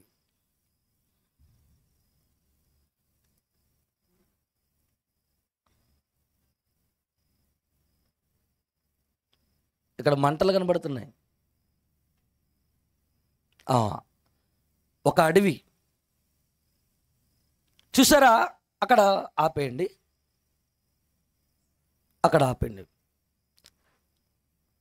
సాలెపురుగు మొత్తం గూడు కట్టేసిందండి రౌండ్గా. ఆ గూడు కట్టింది అంటే చెట్టుకు గ్యాప్ ఉంటుంది కదండి. ఆ గ్యాప్లో అదేం చేసిందంటే ఒక గూడు కట్టింది. చక్కగా గూడు కడితే ఆ గూడు మధ్యలో ఏవైనా కీటకాలు, ఇక్కడ చూడండి మనకు కనబడుతుంది ఒక చిన్న జీవి, మిడత.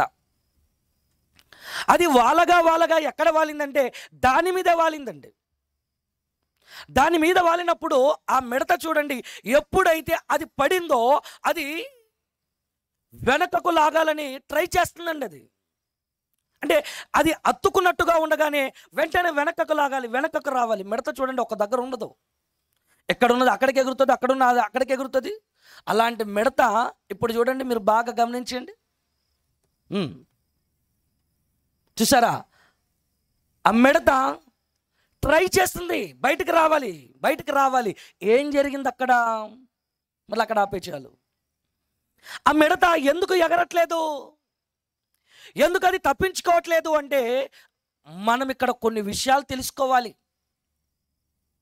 ఆ సాలెపురుగు గూడు ఉంది కదండి, ఆ గూడు ఎంత భయానకమైనదంటే, ఎంత భయంకరమైనదంటే, అది గూడు కట్టేటప్పుడు తనలో ఉన్న ద్రవాన్ని విషముతో వదిలేస్తుందండి. ఆ విషం ఎంత భయంకరం అంటే, చిన్న చిన్న కీటకాలు ఒక్కసారి వాటిలో పడ్డాయి అంటే ఇక బయటికి రావటం కష్టం, చాలా కష్టం. అలా ఉండిపోతాయండి, ఇక తప్పించుకోవటానికి వీల్లేదు. ఎందుకంటే అది ఏదైతే దాంట్లో పడిపోతాయో ఆ పడిపోయినటువంటి దాని సారాన్ని అది లాగేస్తుందండి.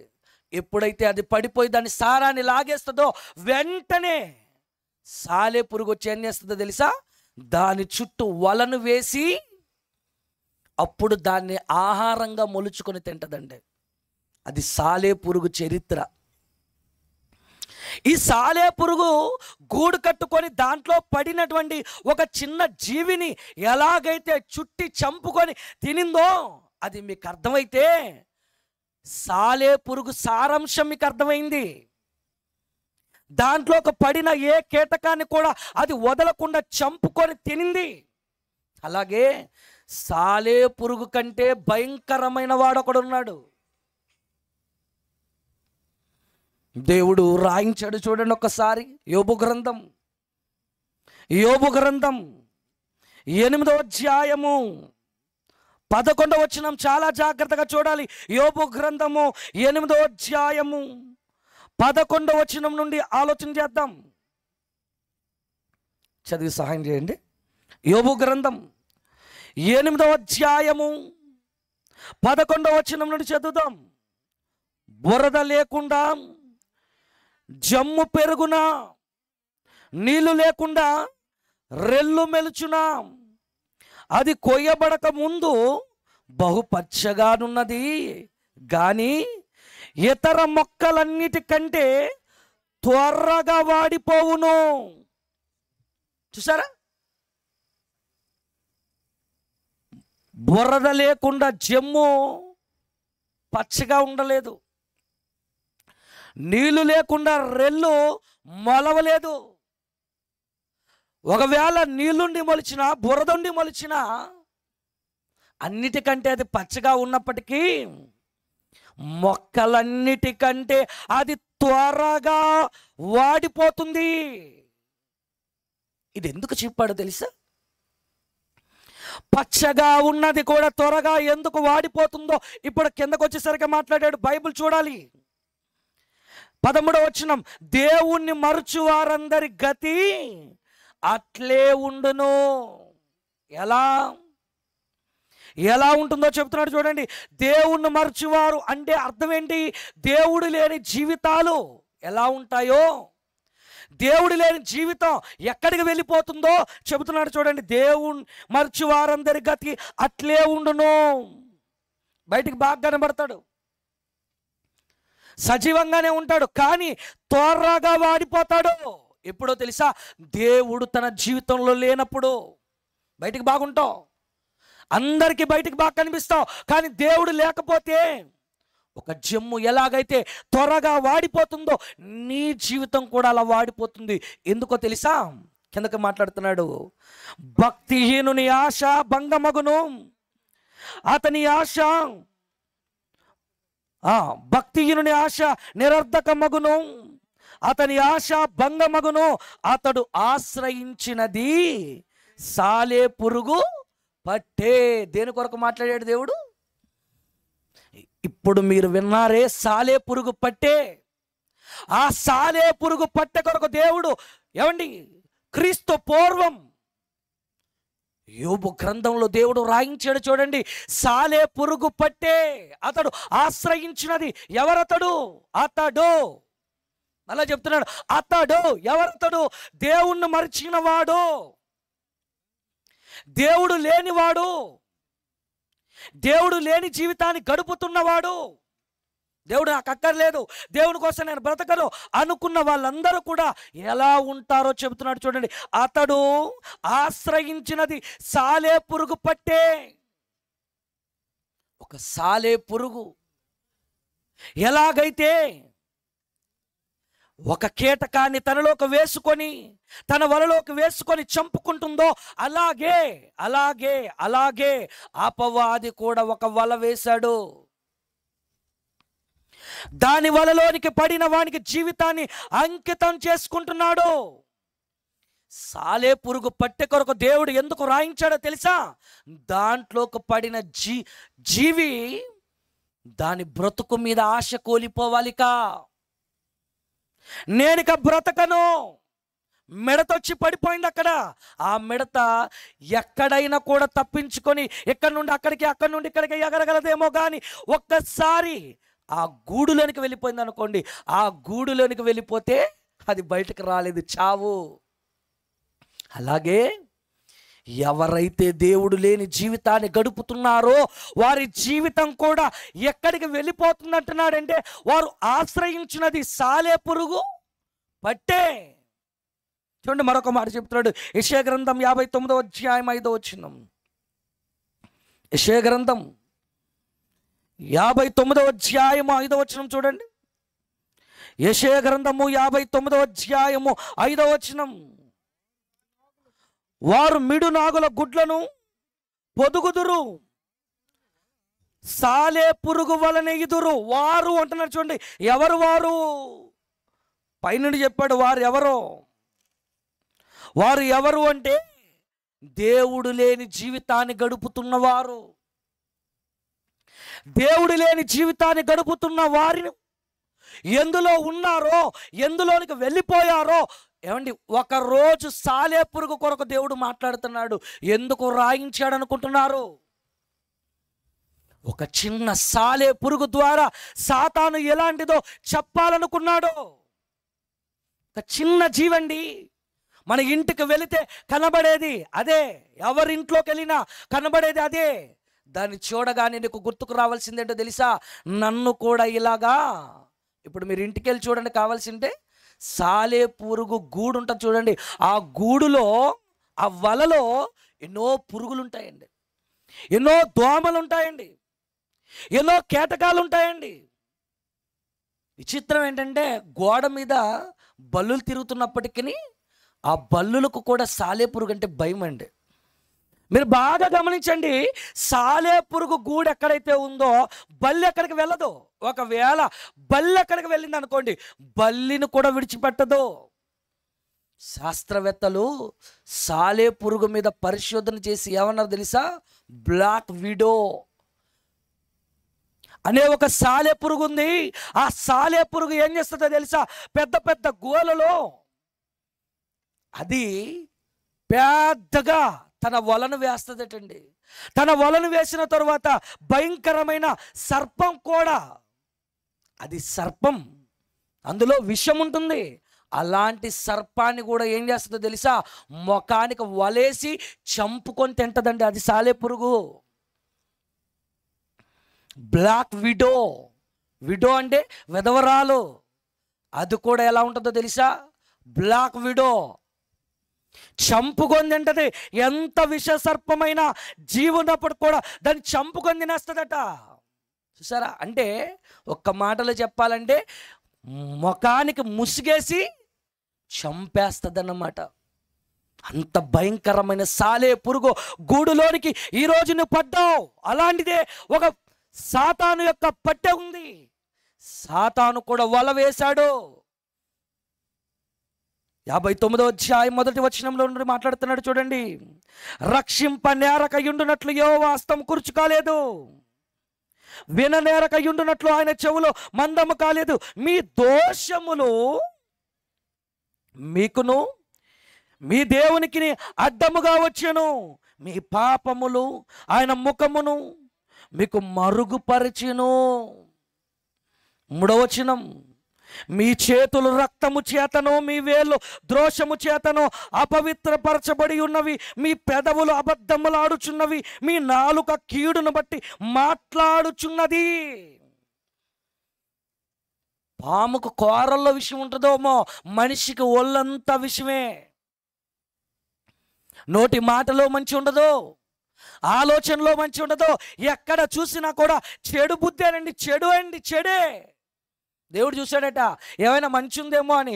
వాడు బాల్యము నుండే చెడ్డది, బాల్యము నుండే చెడ్డది. చూసారా ఎంత క్రిమినల్ అయిపోయాడో? పెదవులలో నుండి వచ్చేది అబద్ధాలే, చేతుల్లో నుండి చేసేది దోషమైన కార్యాలే. ఎందుకు ఎందుకు ఎందుకు అంటే అక్కడ చెప్పాడని తెలుసా? 5వ వచనంలో, వారు ఎవరు? వారు అరికాలు మొదలుకొని నడినెత్తు వరకు విషం కలిగినటువంటి ఈ మానవాళి కొరకు మాట్లాడుతున్నాడు. మంచి లేని మనిషి కొరకు మాట్లాడుతున్నాడు. దైవత్వాన్ని విడిచి అపవాది యొక్క మాయలో ఉన్న వారి కొరకు మాట్లాడుతున్నాడు. చూడండి, వారు మిడునాగుల గుడ్లను పొదుగుతురు. వారు ఎలాంటి గుడ్లను పొదుగుతారటండి? మిడునాగుల గుడ్లను. పామే భయం అంటే పాము పెట్టే గుడ్డు చాలా భయంకరమైందండి. ఎందుకంటే దాంట్లో నుండి ఇంకా పాము పిల్లలు వస్తాయి కనుక. దేవుని పిల్లలారా, మీరు ఆలోచించండి, మనిషి ఎలా మారిపోయాడు చూడండి. సాలెపురుగు వలె నెగిదురు, ఆ గుడ్లు తినువాడు చచ్చును. ఇదంతా కూడా దేవుడు ఎందుకు రాయించాడో తెలుసా? ఒక మనిషి పరిస్థితి ఎలా అయిందంటే, ఒక సాలెపురుగు పట్టెలోనికి ఒక కీటకం, ఏదైనా ఒక జీవి పడితే ఎలాగైతే దానికి అంకితమైపోతుందో, ఈరోజు కూడా దేవుడు లేని జీవితాలు ఎవరికి అంకితమైపోతున్నాయి? దెయ్యానికి అంకితమైపోతున్నాయి. వాడు ఒక వల వేశాడు, వాడి వాళ్ళ కొరకు మనకు తెలుసు కదండి. హబక్కూకు గ్రంథం 1వ అధ్యాయం 15వ వచనంలో రాశాడు, వాడు గాలము వేసి, ఎవడు?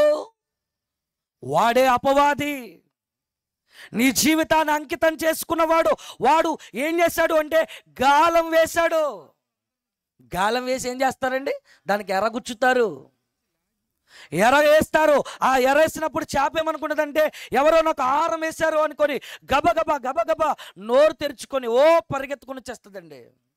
పరిగెత్తుకొని వచ్చి నోటితో గబక్కమని పట్టుకోగానే అండ్ గాలం ఎక్కడ గుచ్చుకోబోద్ది? అంగటిలో గుచ్చుకోబోద్ది. అంగటిలో గుచ్చుకోబోగానే లేపేస్తాడు పైకి. అపవాది కూడా వేసాడు తెలుసా? గాలం వేశాడు. నీకు తీపిగా ఉంటుంది పాపం, బాగా కనబడుతుంది పాపం, చెడు బాగా ఉంటుంది. చేయరా వ్యభిచారం, ఒకరిని ఒకరిని ఒకరిని ఒకరిని ఇలా చేసుకుంటూ పో, తప్పులు చేసుకుంటూ పో అంటే బాగా అనిపిస్తుంటుందండి, హాయిగా అనిపిస్తుంటుంది. దేవుని పిల్లలారా, వాడు గాలం వేశాడు. ఒక డబ్బు అనే గాలం వేశాడు, ఒక స్త్రీ అనే గాలం వేశాడు, చెడు అనే గాలం వేశాడు. నువ్వు అనుకుంటున్నావు బాగుంది బాగుంది బాగుంది బాగుంది అనుకుంటున్నావు, కానీ వాడు గాలం వేసి నేను తీసుకొని వెళ్ళిపోతున్నాడు. వాడు గాలం వేసి మానవులందరినీ గుచ్చి లాగుతున్నాడటండి. కొన్ని చేపలను ఏం చేస్తారు తెలుసా? గాలానికి పడవు. ఆ గాలానికి పడిన చేపలకు ఏం చేస్తారంటే బల్లెపు పోటులా సిద్ధం చేసుకొని సముద్రంలోనికి వెళితే అక్కడ చేపను చూసి గుచ్చేస్తాడండి పడేయలేమని. విలవిలలాడుతూ దొరికిపోతాడు చేప. ఆ చేప గుచ్చుగానే అది అక్కడే పడిపోద్ది. అలా మానవులందరినీ కూడా వాడు ఏం చేశాడు తెలుసా? గాలానికి ఎవరు పడరో వాళ్ళు గుచ్చి లాగుతున్నాడట. మానవులందరినీ గుచ్చి లాగి ఉన్నాడు. వాడు ఉరులు ఒగ్గి చిక్కించుకొనుచున్నాడు. వాడు తన వలతో వారిని కూర్చుకొని బబ్బబ్బా గంతులు వేస్తూ సంతోషిస్తున్నాడట. అందరూ నాకు అంకితమైపోయారు. చేపలు పట్టే జాలలను చూడండి, ఈరోజు చేపలు బాగా పడ్డాయి, పెద్ద పెద్ద కోనేలు పడ్డాయి, పెద్ద పెద్ద చేపలు పడ్డాయి, బోటంతా చేపలతో నిండిపోయాయి. అలాగా అపవాది కూడా ఏమనుకుంటుందో తెలుసా? సందూరు మొదలుకొని అన్ని ప్రాంతాలు కూడా నా వలలో ఉండిపోయాయి. ఆ ఊరు యవనస్తురాండ్రు అందరూ కూడా నా వలలో ఉండిపోయారు. వారికి గాలం వేసానంతే. ఒకడికేమో గుచ్చేశాను, ఒకడికేమో వలేశాను, వాళ్ళందరూ కూడా నా వలలో ఉండిపోయారు. ఒకరోజు సాలే పురుగు పట్టె కొరకు దేవుడు ఎందుకు వ్రాయించాడు అంటే నీకు ఈ వల కొరకు తెలియడానికే. చూడండి, ఇంటికెళ్ళి దాంట్లోకి పడిన ఏ జీవి కూడా బ్రతకదు. దాంట్లోకి పడిన ఏ జీవి కూడా జీవితంపై ఆశలు పెట్టుకోవాల్సిన అవసరత ఉండదు, కోల్పోవాలి. ఈరోజు కూడా ఎవరైతే అపవాది యొక్క గాలం, వాడి యొక్క ఉరులకు, వాడి యొక్క వలలలో చిక్కుకున్నారో వాళ్ళ జీవితం దయ్యానికి అంకితమైపోయిందండి. అందుకే దేవుడు అది అర్థం కావాలనే ఒక సాలే పురుగు ద్వారా చెబుతున్నాడు. సాలే పురుగు కూడా సాతాను వంటిదే. దాంట్లో ఒక పడిన జీవిని చంపుకొని తింటది. వీడు కూడా అంతే. ఒక ఇస్కరియోతు యోధా జీవితాన్ని చూడండి, డబ్బు ఆశ చూపించాడండి. డబ్బు సంచి తన దగ్గర ఉంది. ఒక ఆమె అత్తరు పూసి యేసుక్రీస్తు వారిని సన్మానిస్తే, అత్తరు ఎందుకు పూసావు? ఆ డబ్బులు మాకిస్తే దేవుని పనికి వాడదాం కదా, పేదలకు ఇచ్చేద్దాం కదా.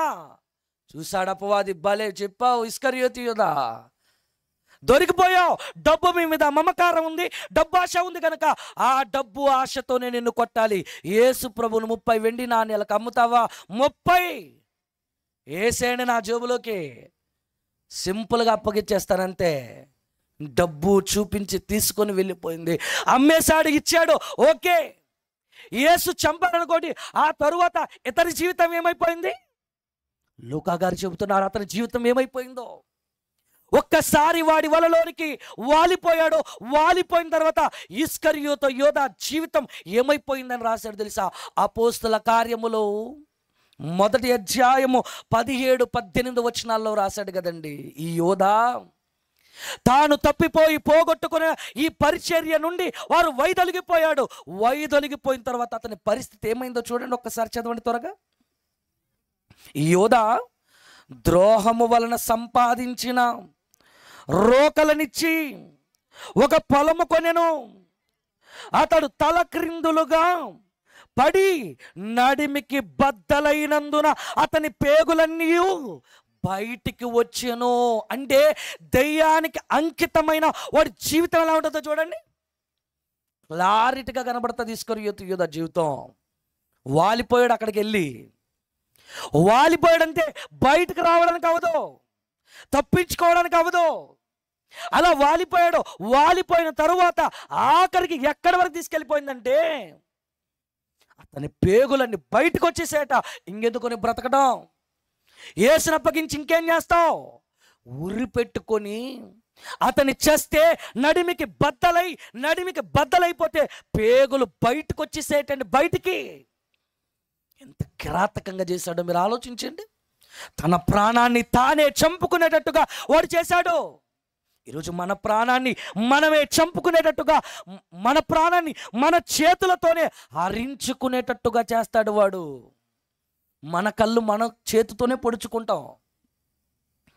సామెత కదండి, మన కళ్ళు మన చేతులతో పొడుచుకుంటాం అన్నట్టుగా అపవాది కూడా ఏం చేస్తున్నాడు తెలుసా? నీ జీవితాన్ని నీ చేతేనే పాడు చేయిస్తాడు. వాడి వలలోనికి వెళ్ళావనుకో, వలలోనికి వెళ్ళిన నీ జీవితాన్ని అంకితం చేసుకున్నాడు వాడు. అందుకని వాళ్ళ మారిపోయావు. అందుకే దేవుని బాధ అర్థం కాకుండా ఉంది, దేవుని మనసు అర్థం కాకుండా ఉంది. ఆయన జ్ఞాపకాలు నీలో లేకుండా పోయాయి. కానీ అపారమైన తండ్రి నీ జ్ఞాపకాలు ఆయన పెట్టుకొని చూసుకుంటున్నాడండి. నిన్ను ప్రతిరోజు ఆయన జ్ఞాపకం చేసుకుంటున్నాడండి. ఒక క్షణము కూడా నిన్ను విడవకుండా ఆయన ఎంతగా ప్రేమిస్తున్నాడండి. ఉండలేకపోతున్నాడట నువ్వు లేకపోతే. చేతులు చాచాడట, రండి రండి రండి. ఎందుకు నువ్వు రాక ఉన్నావు? ఎందుకు ఇప్పటి వరకు నువ్వు తెలుసుకోలేకపోతున్నావు? నీ జీవితం దయ్యానికి అంకితమైపోయిందేమో. నీ జీవితం క్రైస్తవ్యంలో ఉంటూ కూడా దయ్యానికి అంకితమైపోయిందేమో. దేవుడు ఉండాలనే కదా ఈ జీవితాన్ని ఇచ్చింది. దేవుడు ఉండాలనే కదా ఈ జీవితాన్ని నేటి వరకు ఉంచాడు. కానీ ఈ జీవితంలో దయ్యం ఉందేమో, దయ్యపు అలవాట్లతో మనం జీవిస్తున్నామేమో. ఒక్కసారి చెక్ చేసుకోండి. ఒకనాడు ప్రారంభ శతాబ్దములో అపోస్తుడైన పౌలు గారు సువార్త సంచారం చేస్తూ అనేక ప్రాంతాలకు వెళ్ళినప్పుడు ఆ ప్రాంతంలో ఒక ప్రాంతానికి వెళ్ళాడు. ఆ ప్రాంతంలో ఎలాంటి వారు కనబడ్డారో ఒక చరిత్రను మీకు చూపిస్తాను. దేవుడు లేని జీవితాలు ఎలా దయ్యానికి అంకితమైపోయాయో కొన్ని విషయాలు చూపించుకొని ముగించుకుందాం. చూడండి, ఎఫెసీ పత్రిక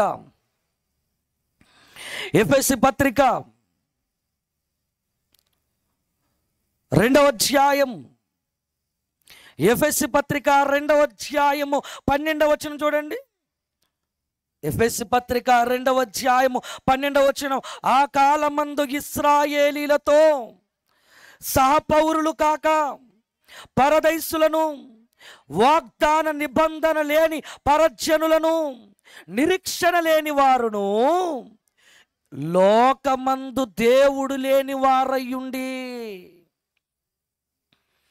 ఎవరి గురించి మాట్లాడుతున్నాడు? ప్రారంభ శతాబ్దంలో పౌలు గారు పరిచర్యకు వెళ్ళినప్పుడు ఆ పరిచర్యలో దేవుడు లేని జీవితాలు కనబడ్డాయి. ఎక్కడా? ఎఫెసు పట్టణంలో. ఎఫెసీలో ఒక పత్రిక రాస్తున్నాడు కదా, ఎఫెసు పట్టణం. ఆ ఎఫెసు పట్టణంలో ఎలాంటి వారు కనబడ్డారంటే ఆయన సువార్త పరిచర్యకు వెళుతున్న ఆ పరిస్థితుల్లో దేవుడు లేని జీవితాలు కనబడ్డాయట. దేవుడు లేని వారయ్యుండి క్రీస్తుకు దూరస్తులై ఉంటారని మీరు జ్ఞాపకం చేసుకోండి. మీ గతాన్ని గుర్తు తెచ్చుకోండి ఒకసారి. ఎఫెసీలారా, మీరందరూ కూడా ఎవరి హస్తగతాల్లో ఉండిపోయారో తెలుసా? దేవుడు లేని వారుగా ఉంటూ దయ్యానికి అంకితమైపోయారు. వారి జీవితంలో దేవుడు లేని వారయుండి, అంటే ఎఫెసీలు దేవుడు లేని వారుగా ఉన్నారా? ఎఫెసీలు దేవుడు లేకుండా తమ జీవితాన్ని గడిపారా? అవునండి. ఎఫెసు సంఘ చరిత్ర నేర్చుకోగలిగితే ఎఫెసులో పౌలు గారు ఎంత బాధపడ్డారో తెలుసా? ఎఫెసులో ఉన్న వారి కొరకు మాట్లాడతారు ఏంటో తెలుసా? ఎఫెసులో మృగములతో పోరాడిన ఎడల. బైబిల్లో ఉన్న మాటలండి. కొరింథీయులకు రాసిన మొదటి పత్రిక 15వ అధ్యాయం 31, 32 వచనాల్లో చెప్తాడు. త్వరగా కొరింథీయులకు రాసిన మొదటి పత్రిక 15వ అధ్యాయం 31, 32 వచనాలు. సహోదరులారా, మన ప్రభువు అయిన యేసుక్రీస్తునందు మిమ్మును గూర్చి నాకు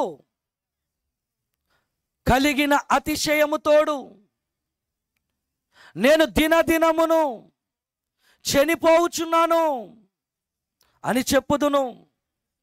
మనుష్యరీతిగా నేను ఎఫెసులో మృగములతో పోరాడిన ఎడల నాకు లాభమేమి? అంటే దేవుడు లేని జీవితాలు ఎఫెసులో ఎలా ఉన్నాయి? మృగాలుగా ఉన్నారని చూడండి. అందుకే ముందే చూపించాను,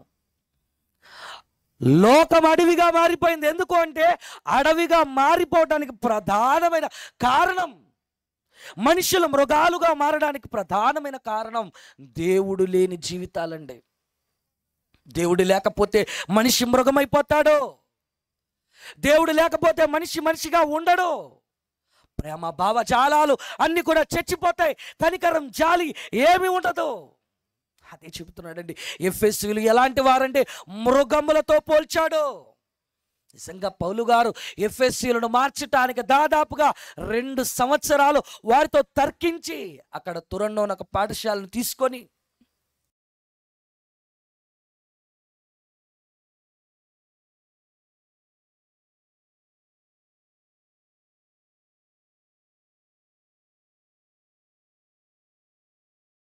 నీళ్లతో రాత్రింబగళ్ళు నేను ఏడుస్తూ ఆ ఎఫెసీలో ఉన్న వారిని మార్చాను. నేను ఎఫెసీలో ఎలాంటి వాళ్ళు తెలుసా? వాళ్ళకొక దేవత ఉంది, ఆర్తెమిదేవి. దాని కొరకు వారు ప్రాణాలు ఇవ్వడానికి సిద్ధం.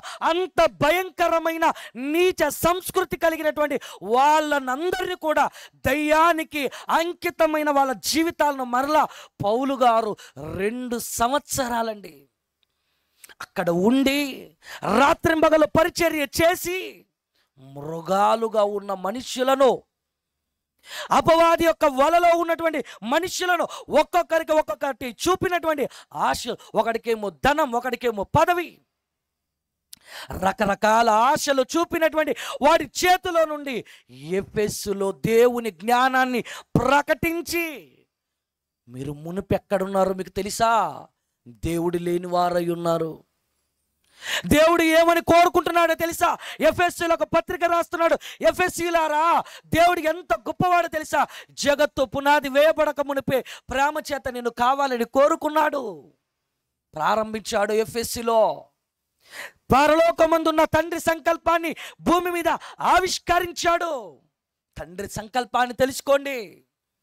తండ్రి యొక్క ప్రణాళిక కొరకు చెప్పాడు మొదటి అధ్యాయంలో. చెప్పిన తరువాత మనం ఎందుకు పుట్టామో 2వ అధ్యాయంలో చెబుతూ అక్కడే చెబుతున్నాడు, ఒకప్పుడు దేవుడు లేని వారమై ఉన్నాం, సాతాను కబంధ హస్తాల్లో ఉన్నాం, పాపముల చేత అపరాధముల చేత చచ్చిన వారుగా ఉన్నాం. ఇదిగో యేసుక్రీస్తు వారే మనల్ని కాపాడారు. వాడి వలలో నుండి, వాడి ఉచ్చులో నుండి, వాడి యొక్క భయంకరమైన ఆ పాపపు జీవితంలో నుండి యేసుక్రీస్తు వారే మనల్ని రక్షించారని ఆ యేసుక్రీస్తు కొరకు ప్రకటించటం మొదలుపెట్టాడండి. అలా ప్రకటిస్తూ ఏమని మాట్లాడుతున్నాడో ఎఫెసీ పత్రిక చూడండి. పూర్వము దేవుడు లేని వారుగా ఉన్న వారి జీవితాలు ఒక్కసారి జ్ఞాపకం చేస్తున్నాడు. 3వ అధ్యాయం 4వ అధ్యాయానికి వచ్చేసరికి చెప్తున్నాడు చూడండి. 4వ అధ్యాయం 18వ వచనం, 4వ అధ్యాయము 17, 18 వచనాలు చూడండి. కాబట్టి అన్యజనులు నడుచుకునేటట్లు మీరిక మీదట నడుచుకొన వలదని ప్రభునందు సాక్ష్యం ఇచ్చుచున్నాను. ఒకప్పుడు జీవితాన్ని మరలా మీరు తీసుకొని రాకండి. ఒకప్పుడు జీవితం దయ్యానికి అంకితం అయింది. ఒకప్పుడు మీ జీవితాలు జ్ఞాపకం చేసుకోండి. పాపం, చెడుతనం, వ్యభిచారం, దొంగతనం, తండ్రి అనే దేవునికి విరుద్ధమైన కార్యక్రమాలు ఉన్నాయి. ఏమండి, జ్ఞాపకం చేస్తున్నాడు చూడండి. అన్ని జనులు నడుచుకున్నట్లు మీరు ఇక మీదట నడుచుకొనవలదని సాక్ష్యం ఇచ్చుచున్నాను. వారైతే అంధకారమైన మనసు గల వారై తమ హృదయ కాఠిన్యము వలన తమలోనున్న అజ్ఞానము చేత దేవుని వలన కలుగు జీవములో నుండి వేరు పరచబడిన వారై తమ మనస్సునకు కలిగిన వ్యర్థతను అనుసరించి నడుచుకొనుచున్నారు. వ్యర్థాన్ని అనుసరిస్తున్నారు. వారు సిగ్గులేని వారయుండి నానా విధములైన అపవిత్రతతోనూ అత్యాశతో జరిగించుటకు తమ్మును తామే కామతత్వమునకు అప్పగించుకొనిరి. పూర్వపు జీవితం, దయ్యానికి అంకితమైన జీవితం ఎలా ఉందో చెబుతున్నాడండి. ఇదిగో సత్యము చేత మరలా తన ప్రాణాన్నిచ్చి దయ్యము నుండి కాపాడాడు. కనుక సత్యములోని కూర్చున్న తరువాత కూడా, ఈ వాక్యాన్ని నేర్చుకుంటున్నా కూడా, పరలోకమందున తండ్రి జ్ఞాపకం చేసుకుంటున్నాడని తెలిసి కూడా ఇంకా దయ్యపు ఛాయ, దయ్యపు అలవాట్లు, దయ్యపు నీడలోనికి వెళ్ళాలని ఆలోచిస్తున్నావా? ఒక్కసారి మీరు జ్ఞాపకం తెచ్చుకోండి. దేవుని పిల్లలారా, దేవుడు లేని జీవితం దయ్యానికి అంకితం అయిపోతుంది. ఒక ఇస్కరియోతు యోధా జీవితం అలాగనే అయిపోయింది. ఒకనాడు ఎఫెసీయుల జీవితాలు కూడా దయ్యానికి అంకితమైపోతే, ఆ దయ్యానికి అంకితమైపోయిన ఆ ఎఫెసీయుల దగ్గరకు వెళ్ళి 2.5 సంవత్సరాలు పరిచర్య చేసి కష్టపడి కన్నీళ్లు కార్చి వారికి వాక్యం చెప్పి వారి అలవాట్లన్నీ కూడా మార్చేశాడండి. దేవుడు లేని జీవితాలను మరలా దేవుళ్ళకి తీసుకొని వచ్చాడు.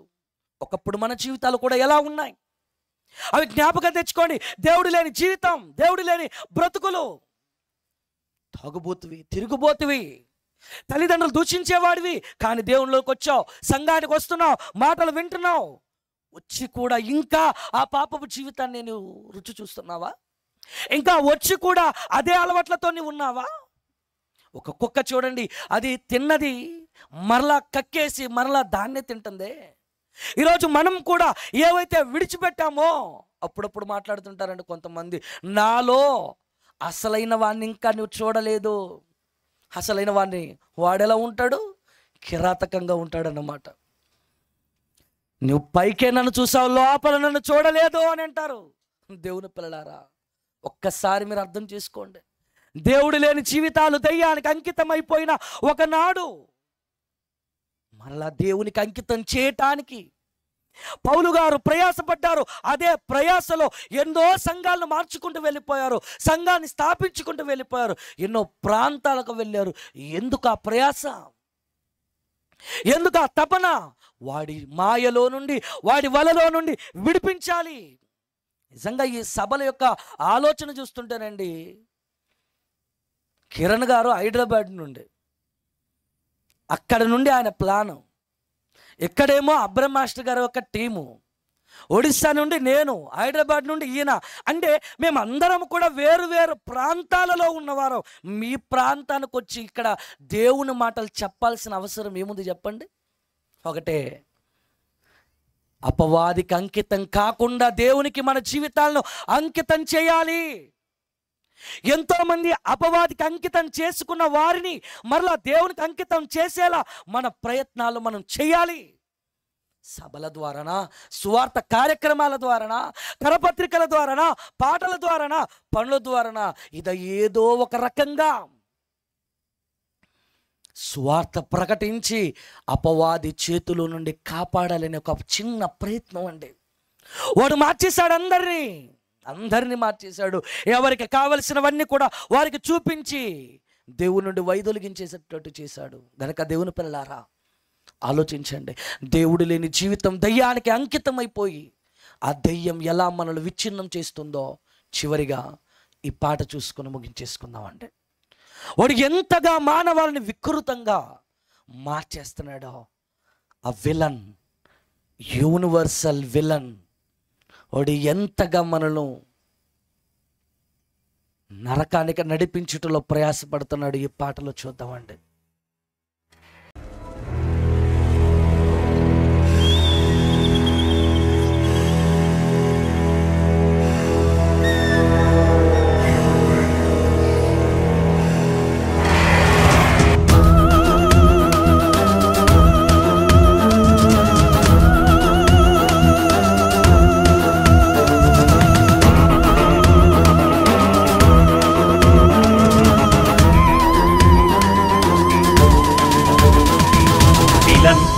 Villain, universal villain, villain, villain, universal villain, universal villain, universal villain, universal villain, universal villain.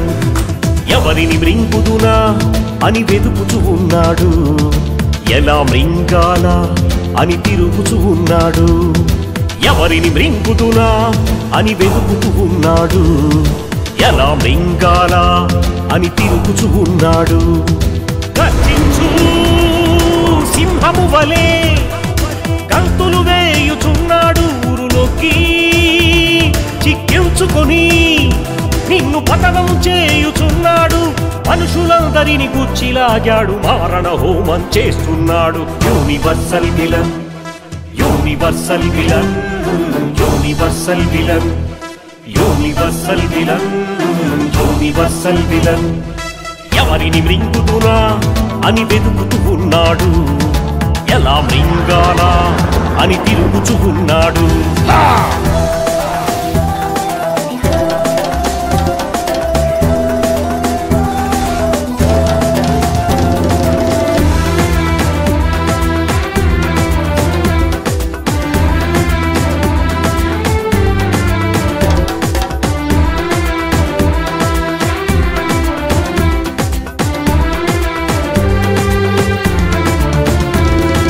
దొంగలుగానే మార్చాడు నీ బలహీనతలను చూసి, నరహంతకులుగానే చేశాడు నీకున్న కోరికను చూసి.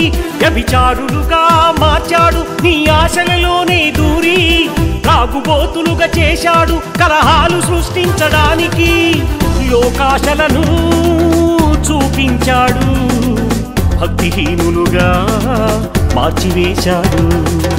దేశద్రోహులుగానే చేశాడు, దైవాన్ని మరిపించాడు.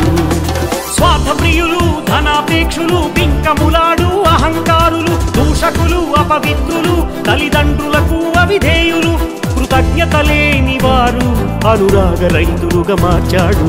Universal villain, universal villain, universal villain, universal villain, universal villain, universal villain. ఎవరిని మృంగుదునా అని వెతుకుతూ ఉన్నాడు, ఎలా మృంగాలా అని తిరుగుచూ ఉన్నాడు.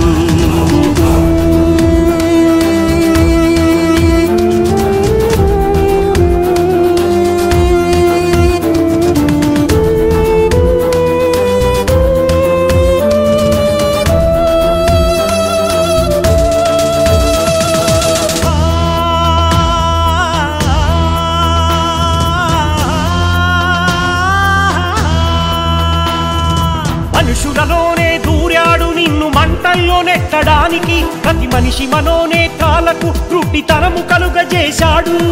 చూపులలోనే దూరి మోహపు చూపుగానే మార్చేశాడు. అనుభవించమని తెలిపాడు, ఆవేశం రగిలించాడు. ఎందరినో కడతీర్చాడు, మరి ఎందరినో మోసగించాడు. అందరినీ తీసుకెళ్ళాడు, మరికొందరిని తీసుకెళ్తాడు. సాతాను తంత్రములు ఎరిగియు మెలకువగానే ఉండుడి, శరీర కోరికలు జయించియు పరలోకానికి చేరండి.